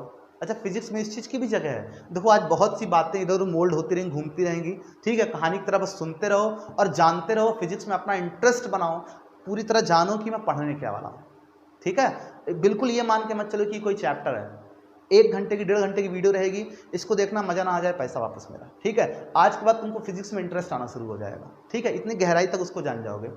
फिजिक्स में इस चीज़ की भी जगह है, जब हम बिना कुछ जाने बुझे कोई मॉडल बता देते हैं अपनी मर्जी से। एक मैथमेटिकल रीजनिंग है, लॉजिक है, ये गलत नहीं है, ठीक है। रदरफोर्ड ने कहा तुमको इससे बेहतर पता है तो लेके आओ, और नहीं पता जो मैं कह रहा हूँ वो सही है। लोग क्या अजीब, कहा हाँ मैं बिल्कुल सही बोला, अजीब हुई मैं, ठीक है, मैं मेरी लॉजिक में कहीं कमी हो तो बताओ, सब चीज मैं प्रूव कर रहा हूँ, कुछ ये नहीं प्रूव हो पा रही मुझसे तो तुम कर दो उसको, तुम अपना नया मॉडल लेकर के आओ, है ना, मेरी खोपड़ी काय खा रहे हो। लोग गुस्सा बहुत है लेकिन चले गए, क्या करते हो, कुछ था ही ना भाई, ये मैथमेटिकल रीजनिंग है भाई, ठीक है। मैं कहूँ कि ऐसा है, तुम जो है सूरज को ले आओ तो मैं उसको खा लूंगा। अब तुम ये नहीं कह सकते सर फेंक रहे हैं बड़ी बड़ी, क्योंकि अगर तुम्हें ये प्रूव करना है कि मैं फेंक रहा हूँ बड़ी बड़ी, तो पहले तुम्हें सूरज को लेके आना पड़ेगा, है ना तुम ला पाओगे, क्योंकि मेरा पहला स्टेटमेंट था कि अगर तुम सूरज को ले आओ, ना तुम ला पाओगे और ना मुझे खाने की जरूरत पड़ेगी। तो जब तक तुम पहले स्टेटमेंट को ट्रू नहीं प्रूव करते, तब तक मेरे दूसरे स्टेटमेंट तुम फॉल्स नहीं कर सकते, ठीक है। इसको बोलते हैं मैथमेटिकल लॉजिक, ठीक। तुम लोग पढ़ोगे 11th क्लास में पढ़ोगे, हाँ सिलेबस में है तुम लोग, ठीक है। मैथमेटिकल रीजनिंग पर चैप्टर है, तो हमें दूसरे स्टेटमेंट गलत प्रूव करने के लिए पहला वाला सही प्रूव करना पड़ेगा, ठीक है। जो तुम कभी कर नहीं पाओगे तो तुम कभी मुझे नहीं कह सकते हो कि भाई आपको हाँ सर आप जो कह रहे हैं सही कह रहे हैं, ठीक है, क्योंकि मैं आप गलत प्रूव नहीं कर सकता। तो ये चीज़ भी फिजिक्स में बहुत हुई है। फिजिक्स में कपोर कल्पनाओं, वर्ड सुनिएगा, कपोर कल्पना, कपोर कल्पना समझते हो, जिसको बोलते हैं निराधार कल्पना, जिसकी कोई आधार नहीं होता, हम कुछ भी मान लेते हैं, ठीक है, इसका भी स्थान है। कपोर कल्पना का भी फिजिक्स में स्थान है। कई बार कपोर कल्पनाएं हुई हैं फिजिक्स में, ठीक है। नियम परिकल्पना, कपोर कल्पना मैं इसको बोलता हूं, ठीक है, क्योंकि शुद्ध हिंदी वर्ड कपोर कल्पना बहुत ही रफ वर्ड है सुनने में, आप लोग कभी सुने होंगे इसको। इसका भी स्थान फिजिक्स में है। कपोर कल्पना का मतलब होता है ऐसी कल्पना जिसका कोई आधार तुम्हारे पास नहीं हो, बस तुमने मान लिया। क्यों? क्योंकि तुम्हें कुछ चीजें प्रूव करनी थी। इसका एक एग्जाम्पल है हाइगन्स। पता है दुनिया में लोग आज भी परेशान हैं, परेशान थे नहीं, आज भी परेशान है। अभी भी रिसर्च चल रही है कि आखिर ये लाइट है क्या। कुछ लोग कहते हैं, कुछ लोग क्या, मैक्सवेल कहते हैं कि लाइट तरंग है, तरंग मान करके परावर्तन, अपवर्तन, ध्रुवण, व्यतिकरण, विवर्तन सब की व्याख्या कर देते हैं ये। लेकिन जब इनसे मैक्सवेल कहा जाता है, मतलब अभी तो चले गए मैक्सवेल भैया हमारे, लेकिन जब थे जिनसे कहा गया ऐसा है फोटो इलेक्ट्रिक इफेक्ट, प्रकाश वैद्युत प्रभाव, कॉम्पटन प्रभाव, चलो बताओ कैसे होता है। मतलब तुमको मैं एक सूत्र दूं, ठीक है, मैं कहूं कि ये सूत्र जो है बल निकालने का है, फिर मैं तुमको एक ऐसी प्रॉब्लम दे दूं जो प्रॉब्लम उस सूत्र से दिख वैसी ही रही हो, लेकिन उस सूत्र से लग ही ना पाए, आंसर गलत आ जाए, तो तुम क्या कहोगे? तुम या तो कहोगे कि ये फॉर्मूला इसमें फिट नहीं बैठ रहा है, या तो कहोगे फॉर्मूला गलत है। दो ही बात हो, या तो फॉर्मूला सही मानते हो, तुम मानोगे इस कंडीशन पे फिट नहीं है, या तुम कहोगे फॉर्मूला ही गलत है, यही तो कहोगे। तो मैक्सवेल का जो थ्योरी थी कि प्रकाश तरंग है, हालांकि ये थ्योरी पहले शुरू की थी हाइगन्स ने, मैक्सवेल ने उसको बाद में सही किया था, तो उसको मान करके प्रूव नहीं हो रहा था। कॉम्पटन प्रभाव, तुम्हारे सिलेबस में आगे पढ़ोगे, प्रकाश वैद्युत प्रभाव, ये नहीं प्रूव हो पा रहा था। तो लोगों ने पूछा कि मैक्सवेल बताओ ये क्या कमी है। मैक्सवेल कहे देखो यार, मैंने 72 तो घटना प्रूव कर दी, 2 मेरे से नहीं हो पा रही है, और 2 तुम मेरे सर पे पड़े हुए हो। तो फिर आइंस्टाइन आए मैक्स प्लांक का एक थ्योरी लेकर के, और इन्होंने जो है इन घटनाओं को, अभी थोड़ा थोड़ा मैं नाम लेता जा रहा हूँ, बस एक कहानी की तरह सुनते जाओ कि ऐसा ऐसा हुआ था कभी, ठीक है, कि फिजिक्स कैसी है, इसका नेचर क्या है। कि आइंस्टाइन मैक्स प्लांक का यूज़ किया क्वांटम सिद्धांत, और उसको यूज़ करके इन्होंने प्रकाश वैद्युत प्रभाव और कॉम्पटन प्रभाव को प्रूव कर दिया, सिद्ध कर दिया कि देखो कैसे कैसे घटनाएं क्यों हो रही हैं। लोग खुश हुए, कहे वेरी गुड आइंस्टाइन। अच्छा अब एक बात बताओ, जो तुमने ये सब प्रूव कर दिया, अब ये बताओ कि जो मैक्सवेल ने प्रूव किया है जरा उसको प्रूव करके दिखाओ। इन्होंने प्रूव लाइन से प्रूव करना शुरू कर दिया, ठीक है, परावर्तन, अपवर्तन। जैसे ही बारी आई व्यतिकरण, विवर्तन, ध्रुवण की, थ्योरी फेल इनकी, उनका बस। मैक्सवेल केवल 2 चीजें नहीं प्रूव कर पा रहे थे, तुम्हारी थ्योरी 3 चीजें नहीं प्रूव कर पा रही है, तो ज्यादा सही कौन हुआ? बोले उस हिसाब से तौलोगे तो मैक्सवेल ज़्यादा सही हुआ, ठीक है। लेकिन फिर क्या बताओ, जो मैक्सवेल नहीं प्रूव किया तो मैंने प्रूव कर दिया ना, ठीक है। क्या बात तुम्हारी सही है, क्या फिर क्या करके दोनों को माना जाए, ठीक है। तो आज भी हम लोग आइंस्टाइन और मैक्सवेल दोनों को सही मानते हैं और दोनों की थ्योरी यूज़ करते हैं। अब सोचो, एक ही घटना को, एक ही चीज़ में अलग अलग घटनाओं को एक्सप्लेन करने के लिए, वही बात मैं कहूँ कि मैं तुम्हें बल निकालने के लिए, सेम गुरुत्वाकर्षण बल निकालने के लिए न्यूटन ने एक की जगह 3 सूत्र दे दिए होते, ठीक है, कि इस शर्त में ये लगाना, इस शर्त पे ये लगाना, इस शर्त पे ये लगाना, द्रव्यमान बड़ा है तो ये लगाना, द्रव्यमान छोटा है तो ये लगाना। बात समझ में आई? 2 की जगह 3 द्रव्यमान रख दो तो ये वाला सूत्र लगाना। तो तुम भी कहते हैं क्या पागल है, ऐसे थोड़े होता है, एक नियम बताओ ना जो हर जगह लगे, ठीक। तो यही समस्या थी, और ये समस्या आज भी बनी हुई है, ठीक है। अभी तक फिलहाल तो कोई एक सूत्र ढूंढ नहीं पाया है जिसका यूज़ कर, सॉरी, कोई एक थ्योरी नहीं आई है जिसका यूज़ करके सब कुछ एक्सप्लेन कर सकें, ठीक। तो इसी में शुरुआत जो की थी, मैं क्यों छेड़ा ये टॉपिक, एक साइंटिस्ट थे हाइगन्स, न्यूटन इसमें घुसे थे। न्यूटन ने कहा कि प्रकाश कण है, लोगों ने कहा कण है, तुम्हारी खोपड़ी फूट गई होती अब तक, इतना तेज प्रकाश चलता है, कण है, प्रकाश चले आए। तो न्यूटन भाग गए धीरे से, कहे ऐसा गलती हो गई भाई, माफ़ कर दो। तो फिर हाइगन्स आए, कहे देखो दुनिया में कोई भी चीज़ एग्जिस्ट करती है 2 रूपों में, या तो वो द्रव्य है या तो ऊर्जा है, या तो द्रव्य है या तो ऊर्जा है, कोई तीसरी चीज़ ब्रह्मांड में है ही नहीं, बल्कि 2 चीज़ भी नहीं है, एक ही चीज़ है। एक चीज़ के 2 स्वरूप हैं, द्रव्य और ऊर्जा। ऊर्जा मतलब मैं बोल रहा हूँ ना, साउंड एनर्जी तुम्हारे कानों में पहुँच रही है, ये ऊर्जा है, विद्युत ऊर्जा है, इसमें द्रव्यमान नहीं होता, ठीक है। और द्रव्यमान जैसे हम तुम, लकड़ी पत्थर दीवार, ये सब द्रव्यमान है, ठीक है। तो ब्रह्मांड में दो रूप में एक ही चीज़ एग्जिस्ट करती है। आइंस्टाइन ने प्रूव किया कि एक ही चीज़ 2 रूप में, E = mc², ऊर्जा को द्रव्यमान में, द्रव्यमान को ऊर्जा में बदल सकते हो आप, आइंस्टाइन ने प्रूव किया था, ठीक है। तो एक ही चीज़ के 2 रूप, 2 अवस्थाएं हैं, तो कोई भी चीज ब्रह्मांड में एग्जिस्ट करती है तो या तो ऊर्जा है या तो द्रव्य है। फिर सुन लिए, ब्रह्मांड में, पूरे ब्रह्मांड की बात कर रहा हूं, कोई भी चीज है तो दो रूपों में है, या तो ऊर्जा है या तो द्रव्य है, दो में से कोई एक ही है, दोनों नहीं हो सकती। ठीक है, होती है, स्पेशल केस में होती है, छोड़िए क्वांटम फिजिक्स की बात है, बात करेंगे। तो इन्हीं दोनों से कोई एक चीज है। तो लोगों ने कहा कि भाई, हाइगन्स ने कहा कि न्यूटन ने अभी बोला था कण है, मतलब द्रव्य है, और टूटे गए थे, तो ऐसा हम एक काम करते हैं, हम कहते हैं कि ऊर्जा है। तो हाइगन्स आए, कहे ऐसा भैया ये तो ऊर्जा है, तुम समझ नहीं रहे हो। तो लोगों ने फिर हाइगन्स से कहा अच्छा बताओ, ऊर्जा है तो तरंग के रूप में चलती होगी? कहे हाँ बिल्कुल चलती तरंग के रूप में, जैसे ध्वनि चलती है। कहे बहुत सही, बैठो बैठो बैठो। एक बात बताओ, अगर ध्वनि की तरह ये तरंग के रूप में चलती है तो ध्वनि को चलने के लिए एक माध्यम की आवश्यकता होती है। बिना माध्यम के आप लोग जानते हो ध्वनि नहीं चल सकती निर्वात में। ठीक है, उस समय केवल यांत्रिक तरंगें ही खोजी गई थी, विद्युत चुंबकीय तरंगों को उस समय तक अता पता नहीं था। ठीक है, तो लोगों ने कहा अच्छा इसका मतलब है कि ये एक प्रकार की ध्वनि तक की तरंग है, निर्वात में नहीं चली। कहे नहीं। कहे ये बताओ, सूर्य से भाई पृथ्वी का वायुमंडल तो 100 किलोमीटर लगभग आसपास थोड़ा बहुत रह जाता है, उसके बाद तो खत्म हो जाता है, उसके ऊपर तो कोई वायुमंडल मतलब कोई माध्यम नहीं है, तो वहां कैसे चलती है? तो हाइगन्स ने कहा तुम क्या जानो, पूरे ब्रह्मांड में एक तत्व है, ईथर। क्या है? ईथर। ये पूरे ब्रह्मांड में फैला हुआ है। लोगों का ये क्या है? कहे है कुछ। कहे कैसा होता है ये? कहे समझ लो, ये बताओ तुम्हें तरंग को चलने के लिए कौन कौन सी चीज़ जरूरत होती? कहे मतलब माध्यम जो है वो इलास्टिक होना चाहिए। कहे होता है ना, उसके कण हल्के में वो भी होता है। कहे जो जो तुम्हें चाहिए वो सब है इसमें। ठीक है, और पूरे ब्रह्मांड में फैला हुआ है, दिखता नहीं है ये, जैसे हवा नहीं दिखती तुमको वैसे भी नहीं दिखता है। लोगों ने कहा अच्छा। कहे हाँ। कहे देखो अब मैं इसको एक्सप्लेन करता हूँ। इन्होंने मान करके परावर्तन, अपवर्तन, व्यतिकरण, ठीक है, विवर्तन सब एक्सप्लेन कर डाले। ये सब घटनाएं हैं प्रकाश में होती, आप लोग पढ़ेंगे। ध्रुवण की बारी फंस गए, तो इनके दोस्त थे फ्रेनल, वो आए, थोड़ा थोड़ा चेंज किया इनकी थ्योरी में। कहे देखो यहाँ गलती कर रहे हैं आप, इसको ऐसे कर लीजिए, एक्सप्लेन हो जाएगा। इन्होंने उसको एक्सप्लेन कर दिया, लोग खुश हो गए। मतलब सोचो, इतनी बड़ी कपोर कल्पना कि पूरे ब्रह्मांड में ईथर जैसी कोई चीज एग्जिस्ट करती है, ये माना हाइगन्स ने, और इस बात को लोग सही मानते रहे। सालों साल, सैकड़ों साल ये बात मानी गई लोगों द्वारा कि ये चीज सही है। क्यों? देखो पूरी तक कपोर कल्पना है कि नहीं है। ठीक है, क्यों? क्योंकि लोगों के पास इससे अच्छा कुछ था नहीं बताने के लिए। बात समझ में आई? और इनकी जो कल्पना है वो हम जो देख रहे हैं उन चीजों को एक्सप्लेन कर रही थी। एक्चुअली जितने भी नियम है वो कल्पना ही तो है, बल एक कल्पना ही तो है। किसी ने देखा क्या जब मैंने किसी वस्तु को धक्का दिया तो मेरे हाथ से कुछ निकल के उस पर लगा? किसी ने नहीं देखा।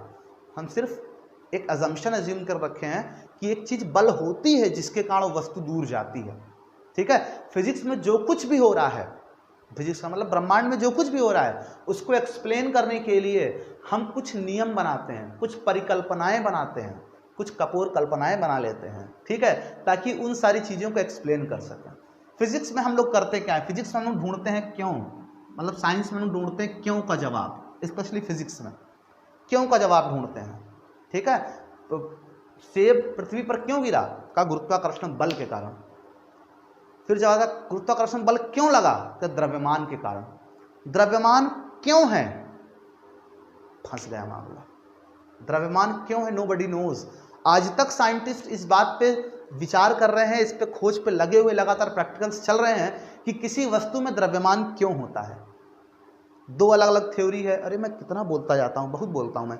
दो अलग अलग थ्योरी है, एक क्वांटम फील्ड थ्योरी है आपकी, एक पार्टिकल थ्योरी है, जिसमें मानते हैं कि हाँ हिग्स बोसॉन ऐसा कोई पार्टिकल। बोसॉन में जो बोस वर्ड है ना, वो हमारे इंडिया के एक साइंटिस्ट उनके नाम पे लिया गया है। ठीक है, आगे डिस्कस करेंगे, ये सब मैं बताऊंगा तुम लोगों को कभी ना कभी फिजिक्स में। ठीक है, चिंता मत करना, अभी बहुत लंबा वीडियो खींच रहा है, थोड़ा मैं उसको शॉर्ट कर रहा हूँ अभी। ठीक है, तो एक साइंटिस्ट थे बोस, जिनके नाम पे Higgs boson, Higgs Peter Higgs एक साइंटिस्ट थे, इन दोनों के नाम पे पड़ा हुआ है, पीटर हिग्स कुछ और शायद यही था।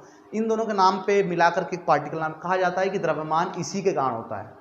ठीक है, अभी तक ये बात कोई कंफर्म्ड नहीं है, लेकिन ऐसा माना जाता है। ठीक, तो ये सारी चीजें हैं। इस तरह से हम लोग क्या करते हैं, हर क्यों का जवाब ढूंढते चलते हैं, और अंतिम में जाकर कोई ना कोई क्यों फंसा हुआ है, और उस क्यों के लिए एक थ्योरी बनाई जा रही है जिसको बोलते हैं थ्योरी ऑफ यूनिफिकेशन, जो कि हर सवाल का जवाब होगी। ठीक है, चलो इसको हम लोग आगे डिस्कस कर लेते हैं। आई होप इतनी बात आपको समझ में आई गई होगी। एवर डायनेमिक मतलब परिवर्तनशील होते हैं, यानी कि ऐसे नियम हैं जो कि फिक्स नहीं है, ये आगे चल के परिवर्तित हो सकते हैं। ठीक है। अच्छा, मैं अगर आप लोगों से कहूँ कि अभी तो जा करके मैं ये चैप्टर शुरू करने वाला हूँ पहला, तो आप लोग बुरा मत मानिएगा कि इतना टाइम बर्बाद कर दिया, क्योंकि ये सारी चीज़ें बातें मुझको करना आवश्यक थी। ठीक है, तो चलिए स्टार्ट करते हैं। इसको आप लोग स्क्रीनशॉट ले लीजिए, तब मैं इसको मिटा देता हूँ। ठीक हो गया। पहला चैप्टर पूरी तरह इंट्रोडक्शन ही है फिजिक्स का। ये एग्जाम में आपके कहीं नहीं आने वाला है, लेकिन इसको पढ़ना, इसको जानना बहुत ज़रूरी है, क्योंकि इसी से आपको फिजिक्स में इंटरेस्ट बनेगा। ठीक है, तो अब आता है स्कोप ऑफ फिजिक्स। फिजिक्स का कार्य क्षेत्र, स्कोप, मतलब आप कह सकते हो कि फिजिक्स के पार्ट्स, हालांकि इसको क्यों, पार्ट्स तो कुछ हो नहीं सकते हैं, लेकिन फिर भी इसको क्यों डिवाइड किया गया है, इसका मैं पहले कारण आपको समझाता हूँ। फिजिक्स के दो पार्ट्स हैं, दो पार्ट्स हमको फिजिक्स को डिवाइड किया गया है। एक आपका है स्थूल भौतिकी, बड़ा अजीब सा नाम है ना,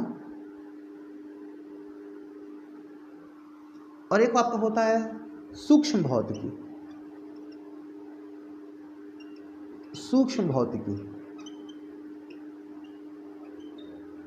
स्थूल भौतिकी और सूक्ष्म भौतिकी। स्थूल भौतिकी मतलब हम कहेंगे इसको मैक्रो फिजिक्स, मैक्रो,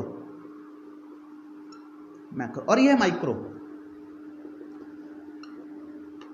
मैक्रो मतलब बड़े बड़े पार्टिकल्स, स्थूल मतलब बड़े बड़े पार्टिकल्स, बड़े बड़े पिंडों के बारे में अध्ययन करना, और माइक्रो मतलब छोटे छोटे tiny particles like sub atomic particles, electron, proton, neutron, neutrino, इन सारी चीज़ों के बारे में अध्ययन करना। ठीक है, इसमें कुछ आप लोग न्यूट्रिनो नहीं सुने होंगे, लेकिन आगे सुनोगे फिजिक्स में अभी। ठीक है, तो सब एटॉमिक पार्टिकल्स मतलब बहुत छोटे पार्टिकल्स के बारे में अध्ययन करना, ये क्या है, सूक्ष्म भौतिकी है, और ये आपका स्थूल भौतिकी है। इसको हम क्लासिकल फिजिक्स भी कहते हैं। क्या बोलते हैं इसको? क्लासिकल मतलब पुराने जमाने के लोग जो है, क्लासिकल वर्ड सुनते ही क्लासिकल म्यूजिक, क्लासिकल डांस और भरतनाट्यम टाइप वही सब दिमाग में आता होगा ना। ठीक है, मतलब जो हमारे पुराने जमाने में जो चला आ रहा है। ठीक है, तो ये पुराने जमाने की फिजिक्स है ये वाली, लेकिन ये क्या, इसको बोलते हैं मॉडर्न फिजिक्स। कौन सी फिजिक्स है ये? Modern physics. ठीक है, ये नए जमाने की, लगभग 1900 के बाद की जो फिजिक्स है, जो डेवलपमेंट हुए हैं, वो मॉडर्न फिजिक्स में आते हैं। ठीक है, इसको हम लोग क्वांटम फिजिक्स भी कहते हैं, लाइक क्वांटम फिजिक्स भी कहते हैं इसको। ठीक है, क्वांटम फिजिक्स। ठीक, इनको क्यों बांटा गया दो भाग में? इसका क्या कारण हो सकता है कि छोटे पार्टिकल को अलग पढ़ेंगे, बड़े पार्टिकल को अलग पढ़ेंगे? क्यों, ऐसा क्यों? इसके पीछे लॉजिक क्या हो सकता है? सिर्फ एक ही लॉजिक हो सकता है, वो ये कि दोनों के लिए नियम कानून अलग अलग हो। अगर जो नियम यहां पे लगते हैं वही नियम यहां पे भी लगे, तो बांटने का मतलब क्या बना? इसका मतलब ये है कि इसके नियम अलग होंगे, इसके नियम, इसके क्लासिकल फिजिक्स के नियम अलग हैं, वो न्यूटन वाला गति के 3 समीकरण, गति के नियम, गुरुत्वाकर्षण बल एंड ऑल दैट, ये सारी चीजें क्या है, ये सभी स्थूल भौतिकी के अंतर्गत आता है। ठीक है, क्लासिकल, इसमें क्या क्या आता है, इसमें क्या क्या पढ़ना हम लोग? इसमें पढ़ना हम लोग को मैकेनिक्स, जगह है इधर है जगह, इसमें पढ़ना है मैकेनिक्स। ठीक है, इसमें हम लोग को क्या पढ़ना है? इसमें हम लोग को पढ़ना है थर्मोडायनेमिक्स। ठीक है, इसमें हम लोग को क्या पढ़ना है? इसमें हम लोग को पढ़ना है इलेक्ट्रोमैग्नेटिज्म। ठीक है, इसमें हम लोग को पढ़ना है लाइट, फोटोमेट्री, लाइट लिख देता हूँ, ज़्यादा आसान वर्ड है। ठीक है, हिंदी में भी आप लोग सब इसको ट्रांसलेट कर सकते हो, इतना कोई बहुत वर्ड नहीं, सब लोग जानते हो। ठीक है, तो थर्मोडायनेमिक्स, मैकेनिक्स, इलेक्ट्रोमैग्नेटिज्म और लाइट, ये सारी चीज़ें आ जाती है किसके अंदर? स्थूल भौतिकी के अंतर्गत। ठीक है, फिजिक्स जो अभी तक आप नियम कानून अभी तक जो पढ़ते आए हो, और अभी जो पढ़ोगे क्लास 11th में, इवन की half of the class 12th, ठीक है, ये सभी स्थूल भौतिकी में है।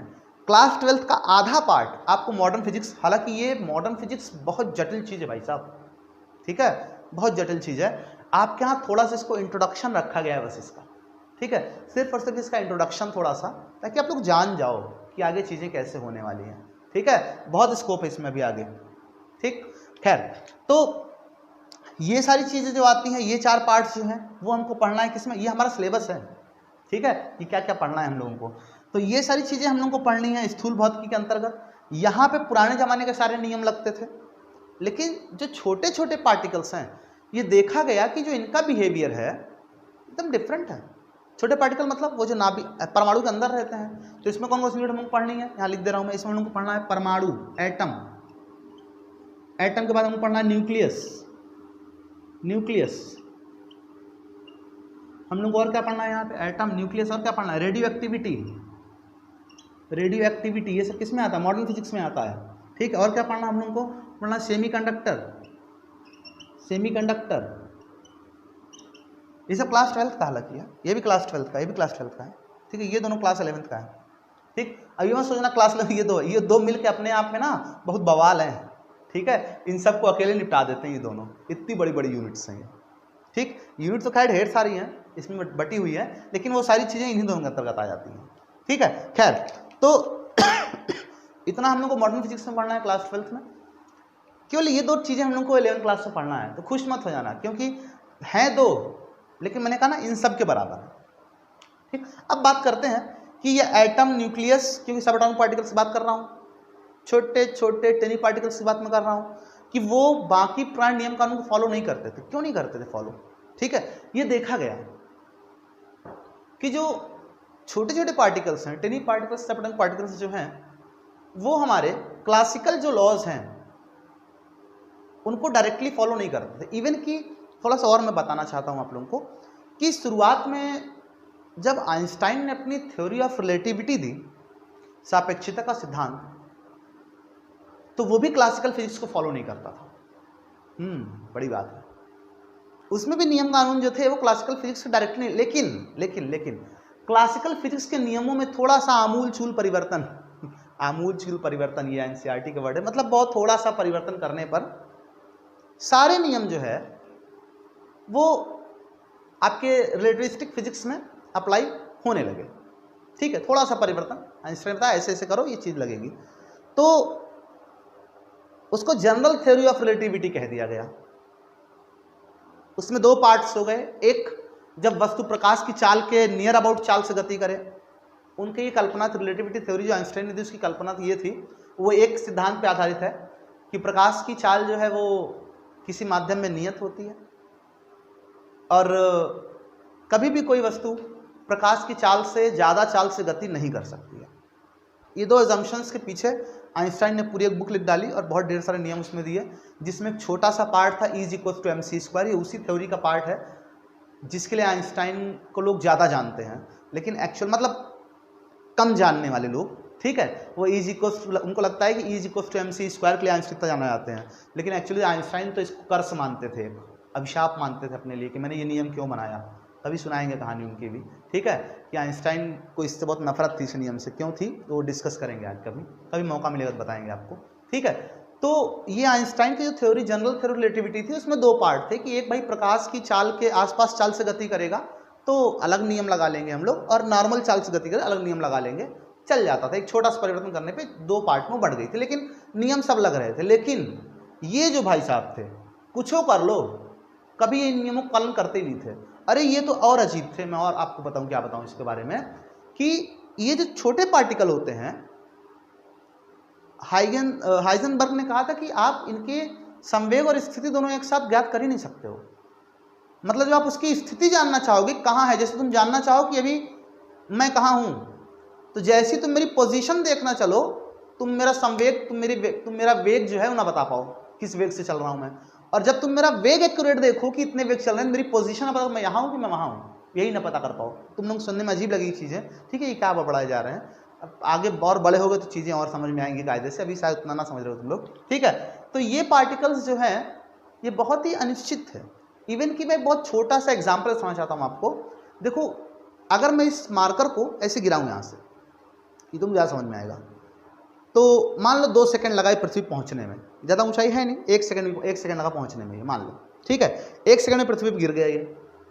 मैं इसको दूसरी बार सेम कंडीशन में, मतलब हवा जैसे है अभी एग्जैक्टली ऐसे ही सब कुछ है, मैं इसको गिरा दूं तो फिर से उसी 1 सेकंड में पहुंचेगा।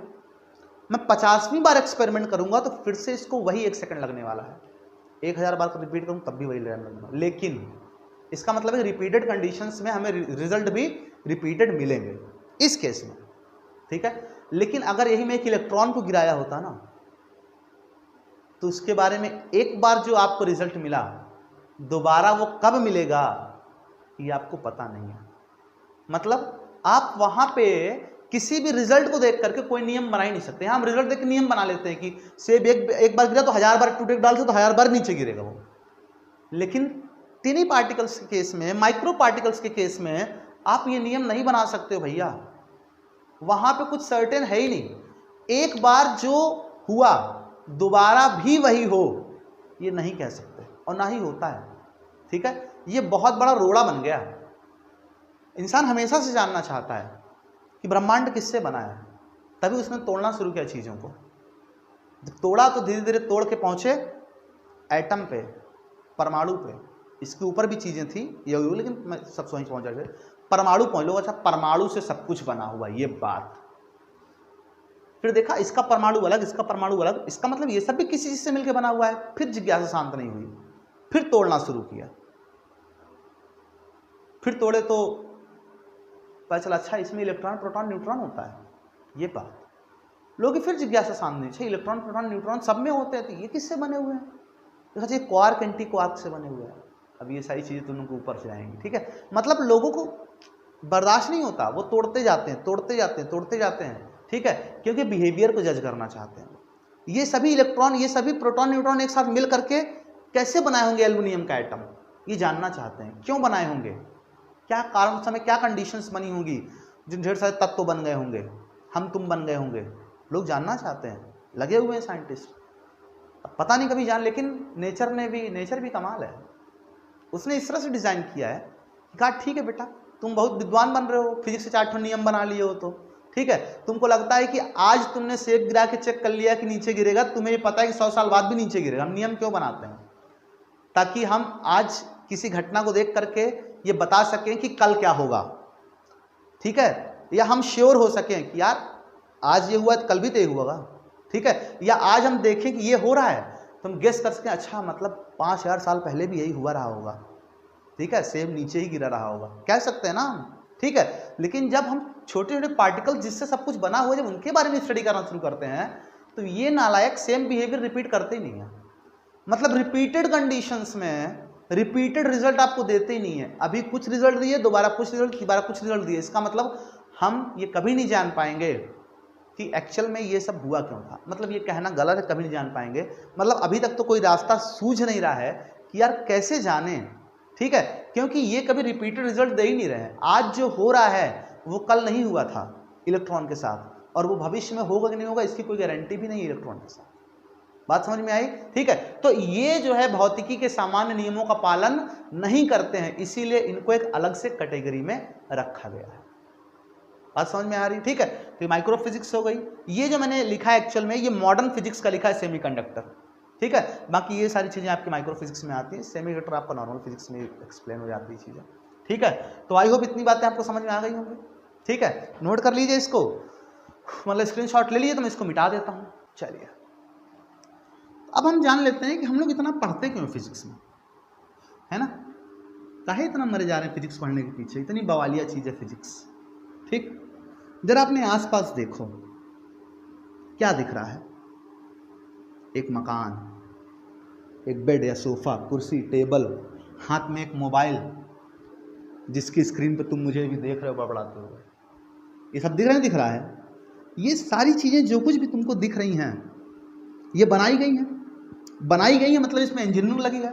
और इंजीनियरिंग लगी है, मैंने कहा ना इंजीनियरिंग कहाँ शुरू होती है? फिजिक्स से शुरू होती है। इसका मतलब पहले किसी ने नियम बनाया होगा और उस नियम के आधार पर ये सारी चीजें बनाई गई होंगी। ठीक है, तो फिजिक्स का जो यूज है, या आप कह लो कि इसका जो कार्य है वो डायरेक्टली तो नहीं लेकिन इनडायरेक्टली कहाँ है? हमारे इंजीनियरिंग में और हमारी सुख सुविधाओं को बढ़ाने में टेक्नोलॉजी में। ठीक है, टेक्नोलॉजी जो है वो फिजिक्स की देन है, थोड़ी थोड़ी केमिस्ट्री की भी है। मतलब केमिस्ट्री वाले अपने आप को नीचा ना समझे कि मेरे बारे में ऐसा बोल रहे हैं। ठीक है, अब भाई फिजिक्स का क्या है? फिजिक्स में तो चीज़ें बनाई जाती है, लेकिन कहीं ना कहीं इनको क्रेडिट देना ज़रूरी है कि फाइनली जब हम कोई भी चीज़ इम्प्लीमेंट करते हैं तो किसी न किसी मैटर को ही बनाते हैं। यानी कि मोबाइल की स्क्रीन बनी है तो किसी पदार्थ की बनी होगी, और ये केमिस्ट्री वालों का काम है उस पदार्थ को रिसर्च करना कि कौन सा ऐसा पदार्थ बनाए जो ज़्यादा स्ट्रिक्ट हो ताकि मोबाइल पे खरोच ना आए, गोरिल्ला ग्लास, है ना? तो थोड़ा सा उनका फील्ड हो जाता है, तो उनको क्रेडिट देनी चाहिए उनको। ठीक, तो जो भी टेक्नोलॉजी आप देख रहे हैं बेसिकली इसके पीछे डायरेक्टली किसका हाथ है? फिजिक्स का हाथ। ठीक है, फिजिक्स ही हमारे जीवन को इतना आसान कर दिया है। एग्जाम्पल लेता हूँ मैं, जैसे कि मैंने आपको इंजन बताया अभी, जेम्स वाट का एक्सपेरिमेंट, तो फिजिक्स से शुरुआत हुई और अंतिम में टेक्नोलॉजी आके लैम्बोर्गिनी बन गई। ठीक, गाना सुनते हो तुम लोग? ठीक है, तो लैम्बोर्गिनी बन गई। ठीक है, BMW बन गई। ये सब कहाँ से शुरू हुई? शुरुआत तो फिजिक्स से ही। एक और बहुत अच्छा सा एग्जाम्पल है सेमीकंडक्टर्स। ठीक है, अर्धचालक, सेमीकंडक्टर, अर्धचालक, अर्धचालक। पता है पुराने जमाने में जो कंप्यूटर्स हुआ करते थे, शुरुआत जब कंप्यूटर बना था मैकेनिकल कंप्यूटर होते थे। मैकेनिकल मतलब गियर लगा होता था, उसमें हैंडल लगे होते थे, लोग ऐसे चलाते थे, घुमाते थे, इधर उधर शिफ्ट करते थे। ठीक है, ऐसे काम हुआ करता था, 4 आदमी लगते थे और उसका नाम कंप्यूटर पड़ा था। कंप्यूटिंग से मतलब सिर्फ और सिर्फ जोड़ घटाने के लिए यूज होते थे वो। अच्छा, जिसने पहला कंप्यूटर बनाया था, नाम नहीं आता मेरे को, चार्ल्स बेबेज थे क्या, जो भी थे, देख लेना। जिसने पहला कंप्यूटर बनाया था, अगर आज आके वो कंप्यूटर देख ले तो सदमे से मर जाए वहीं को कि बाप रे, ये मैंने बना दिया था। ठीक है, शुरुआत तो किसी ने की थी ना भैया, क्रेडिट तो उनको दिया जाएगा। क्यों? क्योंकि उनकी एक सोच थी कि ऐसा किया जा सकता है। हमने उसको एडवांस करते करते करते करते आज किस लेवल पे लेके आए हैं, वो खुद देखेंगे कहेंगे बाप रे इतना एडवांस। एक साइंटिस्ट हमारे यहाँ मूरे, हमारे यहाँ मतलब भाई हम इलेक्ट्रॉनिक्स से बीटेक हैं तो थोड़ा सा वो लगाव जुड़ाव होता है, इसलिए हमारे यहाँ निकल जाता है। तो एक साइंटिस्ट थे मूरे, उन्होंने कहा कि जिस लेवल पे इलेक्ट्रॉनिक्स इंडस्ट्री ग्रो कर रही है, अगर इस लेवल पे मैकेनिकल इंडस्ट्री ग्रो कर जाए ना, तो एक कार को खरीदने के बाद जितना पार्किंग का पैसा देते हो, इससे बेहतर तुम कार वहीं छोड़ के दूसरी कार खरीद लोगे, इतनी सस्ती हो जाएगी। तो सर ये कैसा एग्जाम्पल है? जोड़ के देखो, तुम्हारे हाथ में जो फोन है इसकी सुविधाएं देखो जरा एक बार, कितना सस्ता है और ये क्या कर रहा है। मैं यहाँ पढ़ा रहा हूँ, तुमको वहाँ सब कुछ पहुँचा दे रहा है। सोचो कितनी एडवांस टेक्नोलॉजी है और कितना सस्ता है। 3-4 हज़ार रुपये में ऐसा फ़ोन मिल जाता है, 2 हज़ार रुपये में मिल जाता है जो ये सारे काम कर दे। सोचो इतनी एडवांस टेक्नोलॉजी इतनी सस्ती है, इसके आगे कार क्या करती है? तुमको यहाँ से उठाई वहाँ छोड़ दी, इसके अलावा क्या करती है बताओ? अगर इसकी तुलना उससे की जाए तो उसमें एडवांसमेंट कुछ भी नहीं है। बात समझ में आ रही है? तो उस हिसाब से देखें तो उसको तो और सस्ता होना चाहिए। जितना काम ये कर रही है उस हिसाब से उसको 2-4 रुपए में मिलना चाहिए, क्योंकि इसके आगे तो कुछ भी काम नहीं कर रही है। बात समझ में आ रही है? ठीक है, तो ये कंपैरिजन कुछ इस तरह से था कि इतनी तेजी से ग्रो कर रही है इंडस्ट्री, क्योंकि जो कुछ भी हमारे आसपास है आप देखिए वो सब इलेक्ट्रॉनिक्स से जुड़ती जा रही है। जो चीज़ें मैकेनिकल थी हम उसको भी इलेक्ट्रॉनिक्स, पहले वो चाबी से खुलती थी, बटन दबाते हैं कार का दरवाजा खुल जाता है, कार स्टार्ट हो जाती है। हम लोग हर चीज़ में इलेक्ट्रॉनिक्स को इम्प्लीमेंट कर रहे हैं। ठीक है, तो सिलिकॉन चिप जो बनाई गई, जो सिलिकॉन अर्धचालक पदार्थ जब खोजे गए तो ये फिजिक्स की देन थी, फिजिक्स की देन थी। ठीक है, तो अर्धचालक पदार्थ जब खोजे गए उसके बाद इनको यूज करके सिलिकॉन चिप बनाई गई। इतना धीरे क्या चल रहा हो भाई तुम? नालायक, ये बढ़िया है। जब सिलिकॉन चिप बनाई गई इसको यूज करके, तो पहले जो कंप्यूटर हुआ करते थे वो मैकेनिकल थे। उसके बाद बीच का एक एरा आया जिसमें हम लोग थर्मियोनिक वॉल्व्स यूज करते थे। थर्मियोनिक वॉल्व्स, वॉल्व समझते हो? जो साइकिल में लगा होता है, जिसको छुच्छी बोलते हो तुम लोग, जिसमें से हवा भरते हैं तो हवा अंदर तो जाती है लेकिन बाहर नहीं आती है।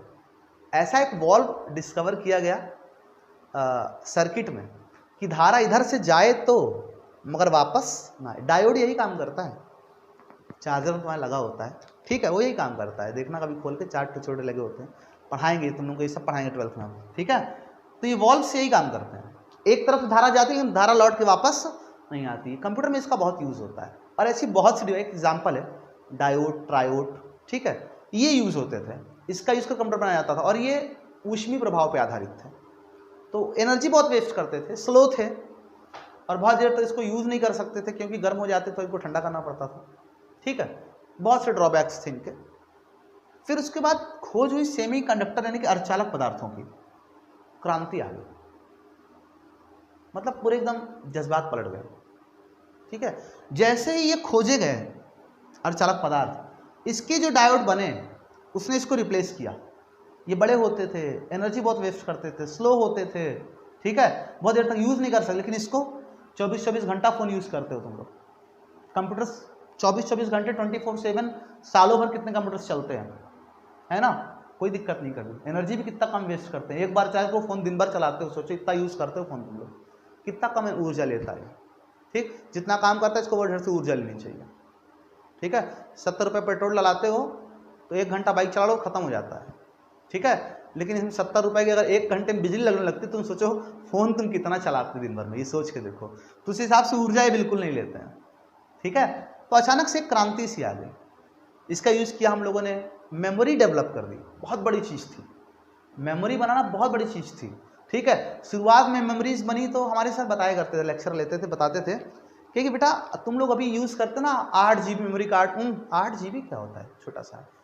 उन्होंने बताया कि हम जब कंप्यूटर लिए थे, जब बीटेक किए थे, तो इतना सा कंप्यूटर एक छोटा सा लिए थे, कंप्यूटर कैलकुलेटर टाइप से था वो, उसको कंप्यूटर कहा करते थे उस टाइम में, एक स्क्रीन थी, नंबर टाइप कैलकुलेटर जैसे होती थी, क्या उसमें 4 KB की सुनना, ध्यान सुनना, क्या 2 पोर्ट बने हुए थे और उसमें 4 KB का मेमोरी कार्ड लगता था। 4 KB समझते हो, एक फोटो डिलीट कर थंबनेल जो होता है ना, वो भी 10-12 KB का होता है।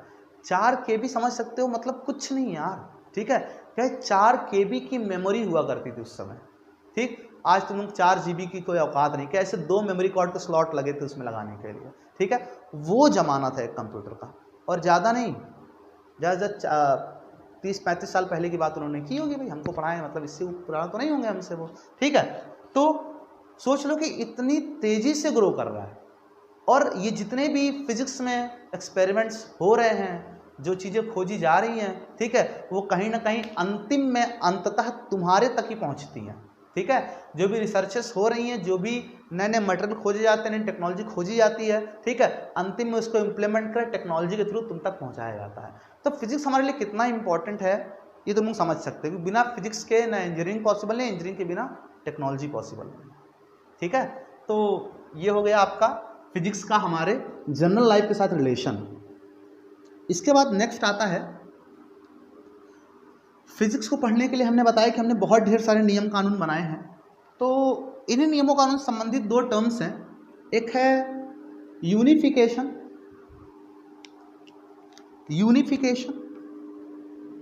ये नालायक है, हटो, यूनिफिकेशन, और दूसरा है रिडक्शनिज्म। हिंदी में बोलने का इसको, यूनिफिकेशन को हम लोग बोलते हैं एकीकरण, और इसको हम लोग बोलते हैं सूक्ष्मीकरण, शायद मेरा वर्ड अगर सही है तो सूक्ष्मीकरण। रिडक्शनिज्म और यूनिफिकेशन 2 थ्योरीज हैं। सोचो ये क्या है, बड़ा कठिन वर्ड लग रहा होगा ना, बहुत सिंपल सी चीज़ है।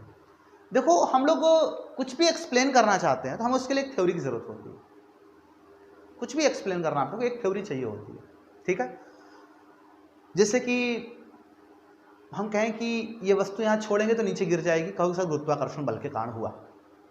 ठीक है, नीचे गिरने पे चोट लगेगी, या अगर कोई ऐसे करके कोई वस्तु रखी हुई है, एक ऐसे रखा हुआ है, इधर मैं कोई वस्तु रख दूं और इसको मैं इस पर गिरा दूं, ऐसे गिरेगा ये और ये उछल जाएगा, उछल के जाके उधर गिरेगा। ठीक है, तो आप कहोगे सर हाँ पहले गिरा गुरुत्वाकर्षण नीचे गिरा, तो इस पर कार्य किया mgh ऊर्जा से, उसी कार्य से ये ऊपर उठा और उसके बाद वही कार्य उस पर हुआ तो उसकी गति ऊर्जा बढ़ गई 12 mv², उससे आगे वहाँ पर गिर गया ये। बहुत ढेर सारी थ्योरीज हो गई ना। अब अगर आपको एक सवाल दिया जाए कि भाई ये ऐसे गिरा, इसको लगाओ सवाल को, तो आप सबसे पहले क्या करोगे, सबसे पहले आप ये कैलकुलेट करोगे कि जब गिरा तो इस पर कितनी ऊर्जा थी, जितनी ऊर्जा थी उतनी ऊर्जा इसने इसको दिया। फिर आप कहोगे कि ये इसको जब इससे घूमा तो उतनी ऊर्जा इसको ट्रांसफर किया, तो उतनी इसको गति ऊर्जा मिल गई 12 mv²। दूसरा पार्ट हो गया सॉल्व करने का। ठीक है, अब इस गतिज ऊर्जा से वो कितना दूर जाके गिरेगा ठीक है, वो आप कैलकुलेट करो। ये तीसरा पार्ट हो गया प्रक्षेप की परास, अभी पढ़ेंगे सब 11वीं क्लास में हम लोग। मतलब आपने इस पूरे प्रॉब्लम को 3 पार्ट में तोड़ लिया, एक एक कर को सॉल्व कर लिया। इकट्ठे अगर आप चाहो कि एक बार में उसकी गिरने से वो कितना दूर जाएगा सॉल्व करो, तो पॉसिबल नहीं है भैया, हमें तोड़ना मजबूरी हमारी, तोड़ेंगे हम। ठीक है, इसी को बोलते हैं हम न्यूनीकरण, सॉरी सूक्ष्म, हाँ तो जो वर्ड एग्जैक्ट आएगा सूक्ष्म, इसको बोलते हैं न्यूनीकरण। क्या बात है, इसको बोलते हैं न्यूनीकरण। ठीक है, मतलब किसी बड़ी सी प्रॉब्लम को छोटे छोटे पार्ट्स में तोड़ करके सॉल्व करना, इसको क्या बोलते हैं, न्यूनीकरण। एक और जैसे मान लो आप कोई दे बताओ इसका तुल्य प्रतिरोध बताओ, अभी तुम लोग पढ़ के आए होगे ना, इसलिए मैं इसको एग्जांपल लेके चल रहा हूं। कोई आपसे कहे बताओ इसका तुल्य प्रतिरोध क्या होगा, ठीक है, एक और यहां लगा देता हूं मैं। अभी पढ़े हो तुम क्लास 10 में, बताओ यहाँ 2 2 3 5 कुछ भी ले लो, तो बताओ तुल्य प्रतिरोध इसका क्या होगा। तो एक बार में क्या तुम एक ऐसा सूत्र लिख सकते हो जिसमें ये पूरा कैलकुलेट हो जाए? आपको नहीं सर पॉसिबल नहीं है। क्या करना पड़ेगा, पहले इन दोनों का तुल्य निकालूंगा मैं, क्योंकि दोनों समांतर में है। फिर उसके साथ ये श्रेणी में है तो मैं इसके साथ इसका तुल्य निकाल लूंगा श्रेणी क्रम में, फिर जो आएगा उसको इसके साथ समांतर क्रम में। तो इस तरह से मैंने इस प्रॉब्लम को 3 पार्ट में तोड़ करके सॉल्व कर दिया। ठीक है, ऐसी बहुत सी प्रॉब्लम्स फिजिक्स में है जिसको सॉल्व करने के लिए हम लोग प्रॉब्लम्स को छोटे छोटे पार्ट्स में तोड़ लेते हैं। ठीक है, इसी को बोला जाता है न्यूनीकरण। ठीक है, बड़ी सी प्रॉब्लम को छोटे छोटे पार्ट में तोड़ लेने को ही बोलते हैं न्यूनीकरण। ठीक है, कोई कठिन चीज तो नहीं है, पढ़ने का एक तरीका है, प्रॉब्लम्स को सॉल्व करने का एक तरीका है। ठीक है, यूनिफिकेशन क्या है, एकीकरण क्या है? अगर हम कहें कि हमारे पास कोई एक ऐसी थ्योरी हो जो एक साथ ब्रह्मांड में होने वाली हर एक घटना को एक्सप्लेन कर दे, सेब क्यों गिरा, ग्रह क्यों घूम रहे हैं, इन दोनों बातों को एक साथ एक्सप्लेन कर सकते हैं, कहो सर गुरुत्वाकर्षण बल के कारण। नहीं कर सकते भाई, सेब नीचे क्यों गिरा, ग्रह सूर्य के चारों ओर क्यों घूम रहे हैं, उपग्रह ग्रह का चक्कर क्यों लगाते हैं, किसी वस्तु को ऊपर फेंकेंगे तो वापस पृथ्वी पर लौट के क्यों आती है। ये 4 घटनाएं हैं और इन चारों घटनाओं को आप केवल एक कारण गुरुत्वाकर्षण से एक्सप्लेन कर सकते हो। लेकिन अगर मैं कोई और घटना, तो मैंने किसी वस्तु धक्का मारा वो वहां चली गई, इसको आप गुरुत्वाकर्षण से एक्सप्लेन नहीं कर सकते। लेकिन अगर कोई ऐसी थ्योरी हो जो पूरे जितनी भी घटनाएं हो रही विश्व में उन सबको एक्सप्लेन कर दे, इसको बोलेंगे हम लोग यूनिफिकेशन, यूनिफाइड थ्योरी है ये। ठीक है, हालांकि अभी तो कोई परफेक्टली यूनिफाइड थ्योरी तो नहीं आई है, लेकिन ऐसी बहुत सी थ्योरीज है जो ब्रह्मांड में होने वाली बहुत सी घटनाओं को एक साथ एक्सप्लेन करती है। जैसे मैं गुरुत्वाकर्षण की बात की मैंने, तो गुरुत्वाकर्षण का नियम जो है इन चारों घटनाओं को एक साथ एक्सप्लेन करता है, तो आपको ये थ्योरी ऑफ यूनिफिकेशन हो गई। जो 4 घटना या और भी घटनाएं बहुत सी हो सकती, मैंने एग्जाम्पल नहीं लिया मैंने, इन सबको इकट्ठे एक्सप्लेन कर रही है। और भी कह सकते हो जैसे ऊर्जा संरक्षण का सिद्धांत, ऊर्जा संरक्षण आप इसका यूज करके ये भी एक्सप्लेन कर सकते हो कि कोई वस्तु जब ऊपर से छोड़ी जाएगी तो नीचे कितने वेग से गिरेगी। बात समझ में आई? आप मैकेनिक्स में इसका यूज कर सकते हो, मैकेनिक्स में ये यूज करके बता सकते हो कि कोई वस्तु जब इतनी ऊंचाई छोड़ी गई तो नीचे किस वेग से गिरी। आपको mgh को 12mv² में बदल देंगे हम लोग, ऊर्जा संरक्षण लगा दिया बस, यांत्रिक ऊर्जा। ठीक है, तो यांत्रिक में पूरी बात को यांत्रिकी में इसका प्रयोग कर सकते हैं, यांत्रिकी में। ठीक है, इसी का प्रयोग हम लोग कर सकते हैं फ्लूइड मैकेनिक्स में, फ्लूइड मैकेनिक्स में कि जब कोई द्रव किसी पाइप से बहता है तो द्रव की स्पीड बहुत ज्यादा होने पर पाइप पिचक जाता है। कभी देखा है, चीज फील किया है, शायद कभी महसूस किया हो। गांव से बिलोंग करते हैं लोग, ट्यूबवेल वाला पाइप जो अचानक से जब उसमें सप्लाई बंद करते पिचक जाता है। ठीक है, या बहुत स्पीड जब पानी जाता है तो पिचक जाता है, देखा है कभी? गैस के बर्नर में 2 छेद किए जाते हैं, दिमाग को कोई आता है छेद से निकाल उठा, चूल्हा उठा देखना, नीचे 2 छेद होंगे, तो अरे चला यहाँ से गैस तो लीक हो जानी चाहिए। ठीक है, लेकिन लीक नहीं होती वहां से। ठीक है, वो छेद जानबूझ के बनाए जाते हैं। क्यों बनाए जाते हैं? बर्नौलीज थ्योरम पढ़ेंगे लोग, वहाँ एक्सप्लेन करेंगे। ये बर्नौलीज के सिद्धांत पे सारी चीज़ें होती हैं, वो पाइप का पिचक जाना, वो छेद का बनाना, बंजन बर्नर, वो एटमाइजर नाई की दुकान जो पानी छिड़कता है ना, वो तो पानी नीचे से जाता है ऊपर फवारा बन जाता है, कैसे होता है? बर्नौली के सिद्धांत पे होती सारी चीज़ें। ठीक है, तो ये सारी चीज़ें जो है हम लोग फ्लूइड मैकेनिक्स में यूज करके एक्सप्लेन कर सकते हैं। हम लोग इसका यूज करके लेंज का नियम एक्सप्लेन कर सकते हैं, लेंज का नियम।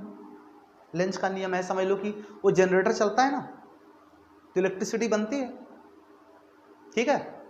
इलेक्ट्रोमैग्नेटिक इंडक्शन में पढ़ाएंगे आपको, विद्युत चुंबकीय प्रेरण पढ़ाएंगे कि जैसे जनरेटर जब घुमाते कोई कॉइल चुंबकीय क्षेत्र बीच घूमता है तो विद्युत धारा उत्पन्न हो जाती है, और दुनिया में ऊर्जा उत्पन्न नहीं हो सकती है, ऐसा ऊर्जा संरक्षण सिद्धांत कहता है। तो ये उत्पन्न कहाँ से हुई? हमने जो कार्य किया घुमाने में ना, उसी से ऊर्जा उत्पन्न हुई, ठीक है। तो यह लेंज का नियम जो है, यहाँ बर्नौलीज थ्योरम है, ठीक है, ये सारी चीज ऊर्जा संरक्षण सिद्धांत पर आधारित है, ठीक है। हम किरचॉफ का नियम पढ़ेंगे, किरचॉफ का नियम,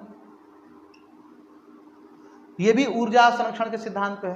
किरचॉफ का नियम कि किसी संधि पर मिलने, जब हम किसी परिपथ में बैटरी लगाते हैं तो उसमें ढेर सारे प्रतिरोध वगैरह लगाए हों तो किस प्रतिरोध को कितनी ऊर्जा मिलने वाली है, कौन सी बैटरी कितनी ऊर्जा खर्च होगी, ठीक है, वो सबसे रिलेटेड है, ठीक। तो वहां पर भी हम लोग ऊर्जा संरक्षण, मतलब कि एक सिद्धांत और फिजिक्स में 4 जगह यूज हो रहा है, ठीक है। तो इसको हम लोग क्या बोलते हैं? Theory of unification.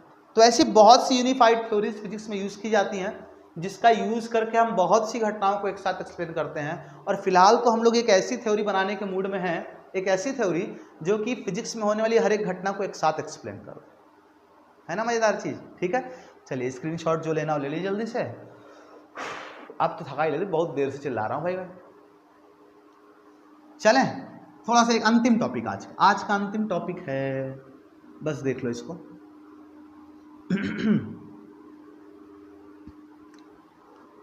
अब मैंने कहा कि सब कुछ जो कुछ ब्रह्मांड में हो रहा है इन सबको एक्सप्लेन करने के लिए हम कोई एक थ्योरी बनाने की कोशिश कर रहे हैं।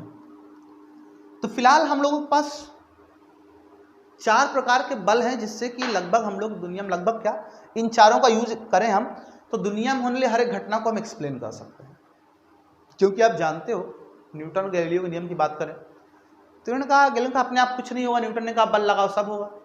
मतलब दुनिया में जो कुछ भी हो रहा है वो सब बल के कारण हो रहा है।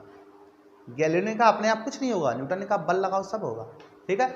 मतलब ब्रह्मांड में जो कुछ भी हो रहा है, जो कुछ भी होगा, जो कुछ भी हुआ था, उसके पीछे कारण क्या होगा? बल। हमारे एक अजम्पशन कि बल जैसी कोई चीज है। तो हमने देखा कि ब्रह्मांड में 4 प्रकार के बल पाए जाते हैं, ठीक है। एक है नंबर 1, मैं उनके क्रम में लिख दे रहा हूं, गुरुत्वाकर्षण बल। गुरुत्वाकर्षण बल, ठीक है, बल के 4 प्रकार हैं, गुरुत्वाकर्षण बल, ठीक। नंबर 2 है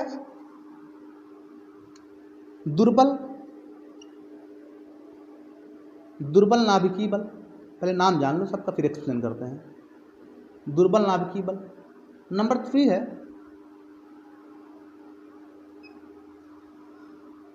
विद्युत चुंबकीय बल। विद्युत चुंबकीय बल। एंड नंबर 4 इज, दिखे ना भाई, आप देखिए सब दिखेगा, प्रबल नाभिकीय बल। नंबर 4 इज प्रबल नाभिकीय बल, ठीक है। दुर्बल नाभिकीय बल और प्रबल नाभिकीय बल, ठीक।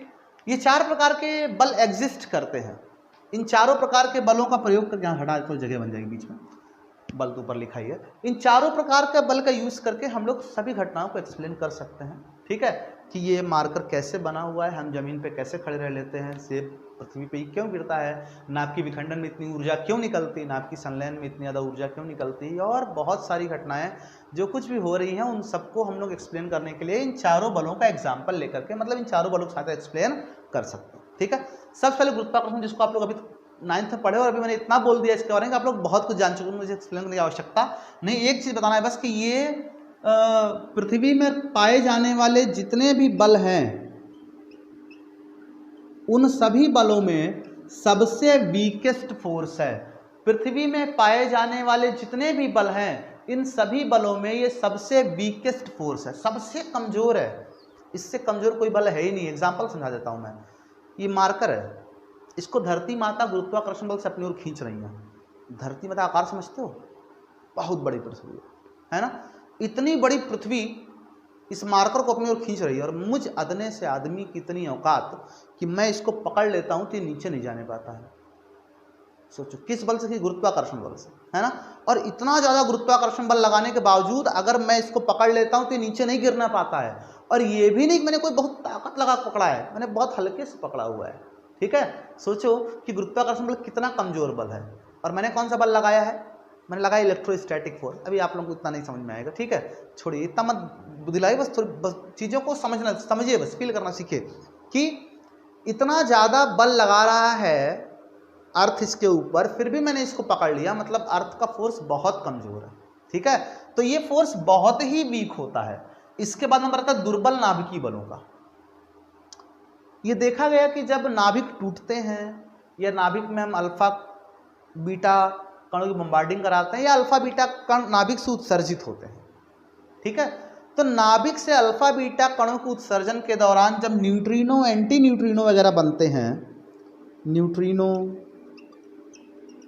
एंटी न्यूट्रिनो, ठीक है, गामा रेस वगैरह जब निकलती हैं तो इनके बीच एक बल लगता है जिसकी रेंज बहुत छोटी होती है, 10⁻⁻16 मीटर की रेंज में।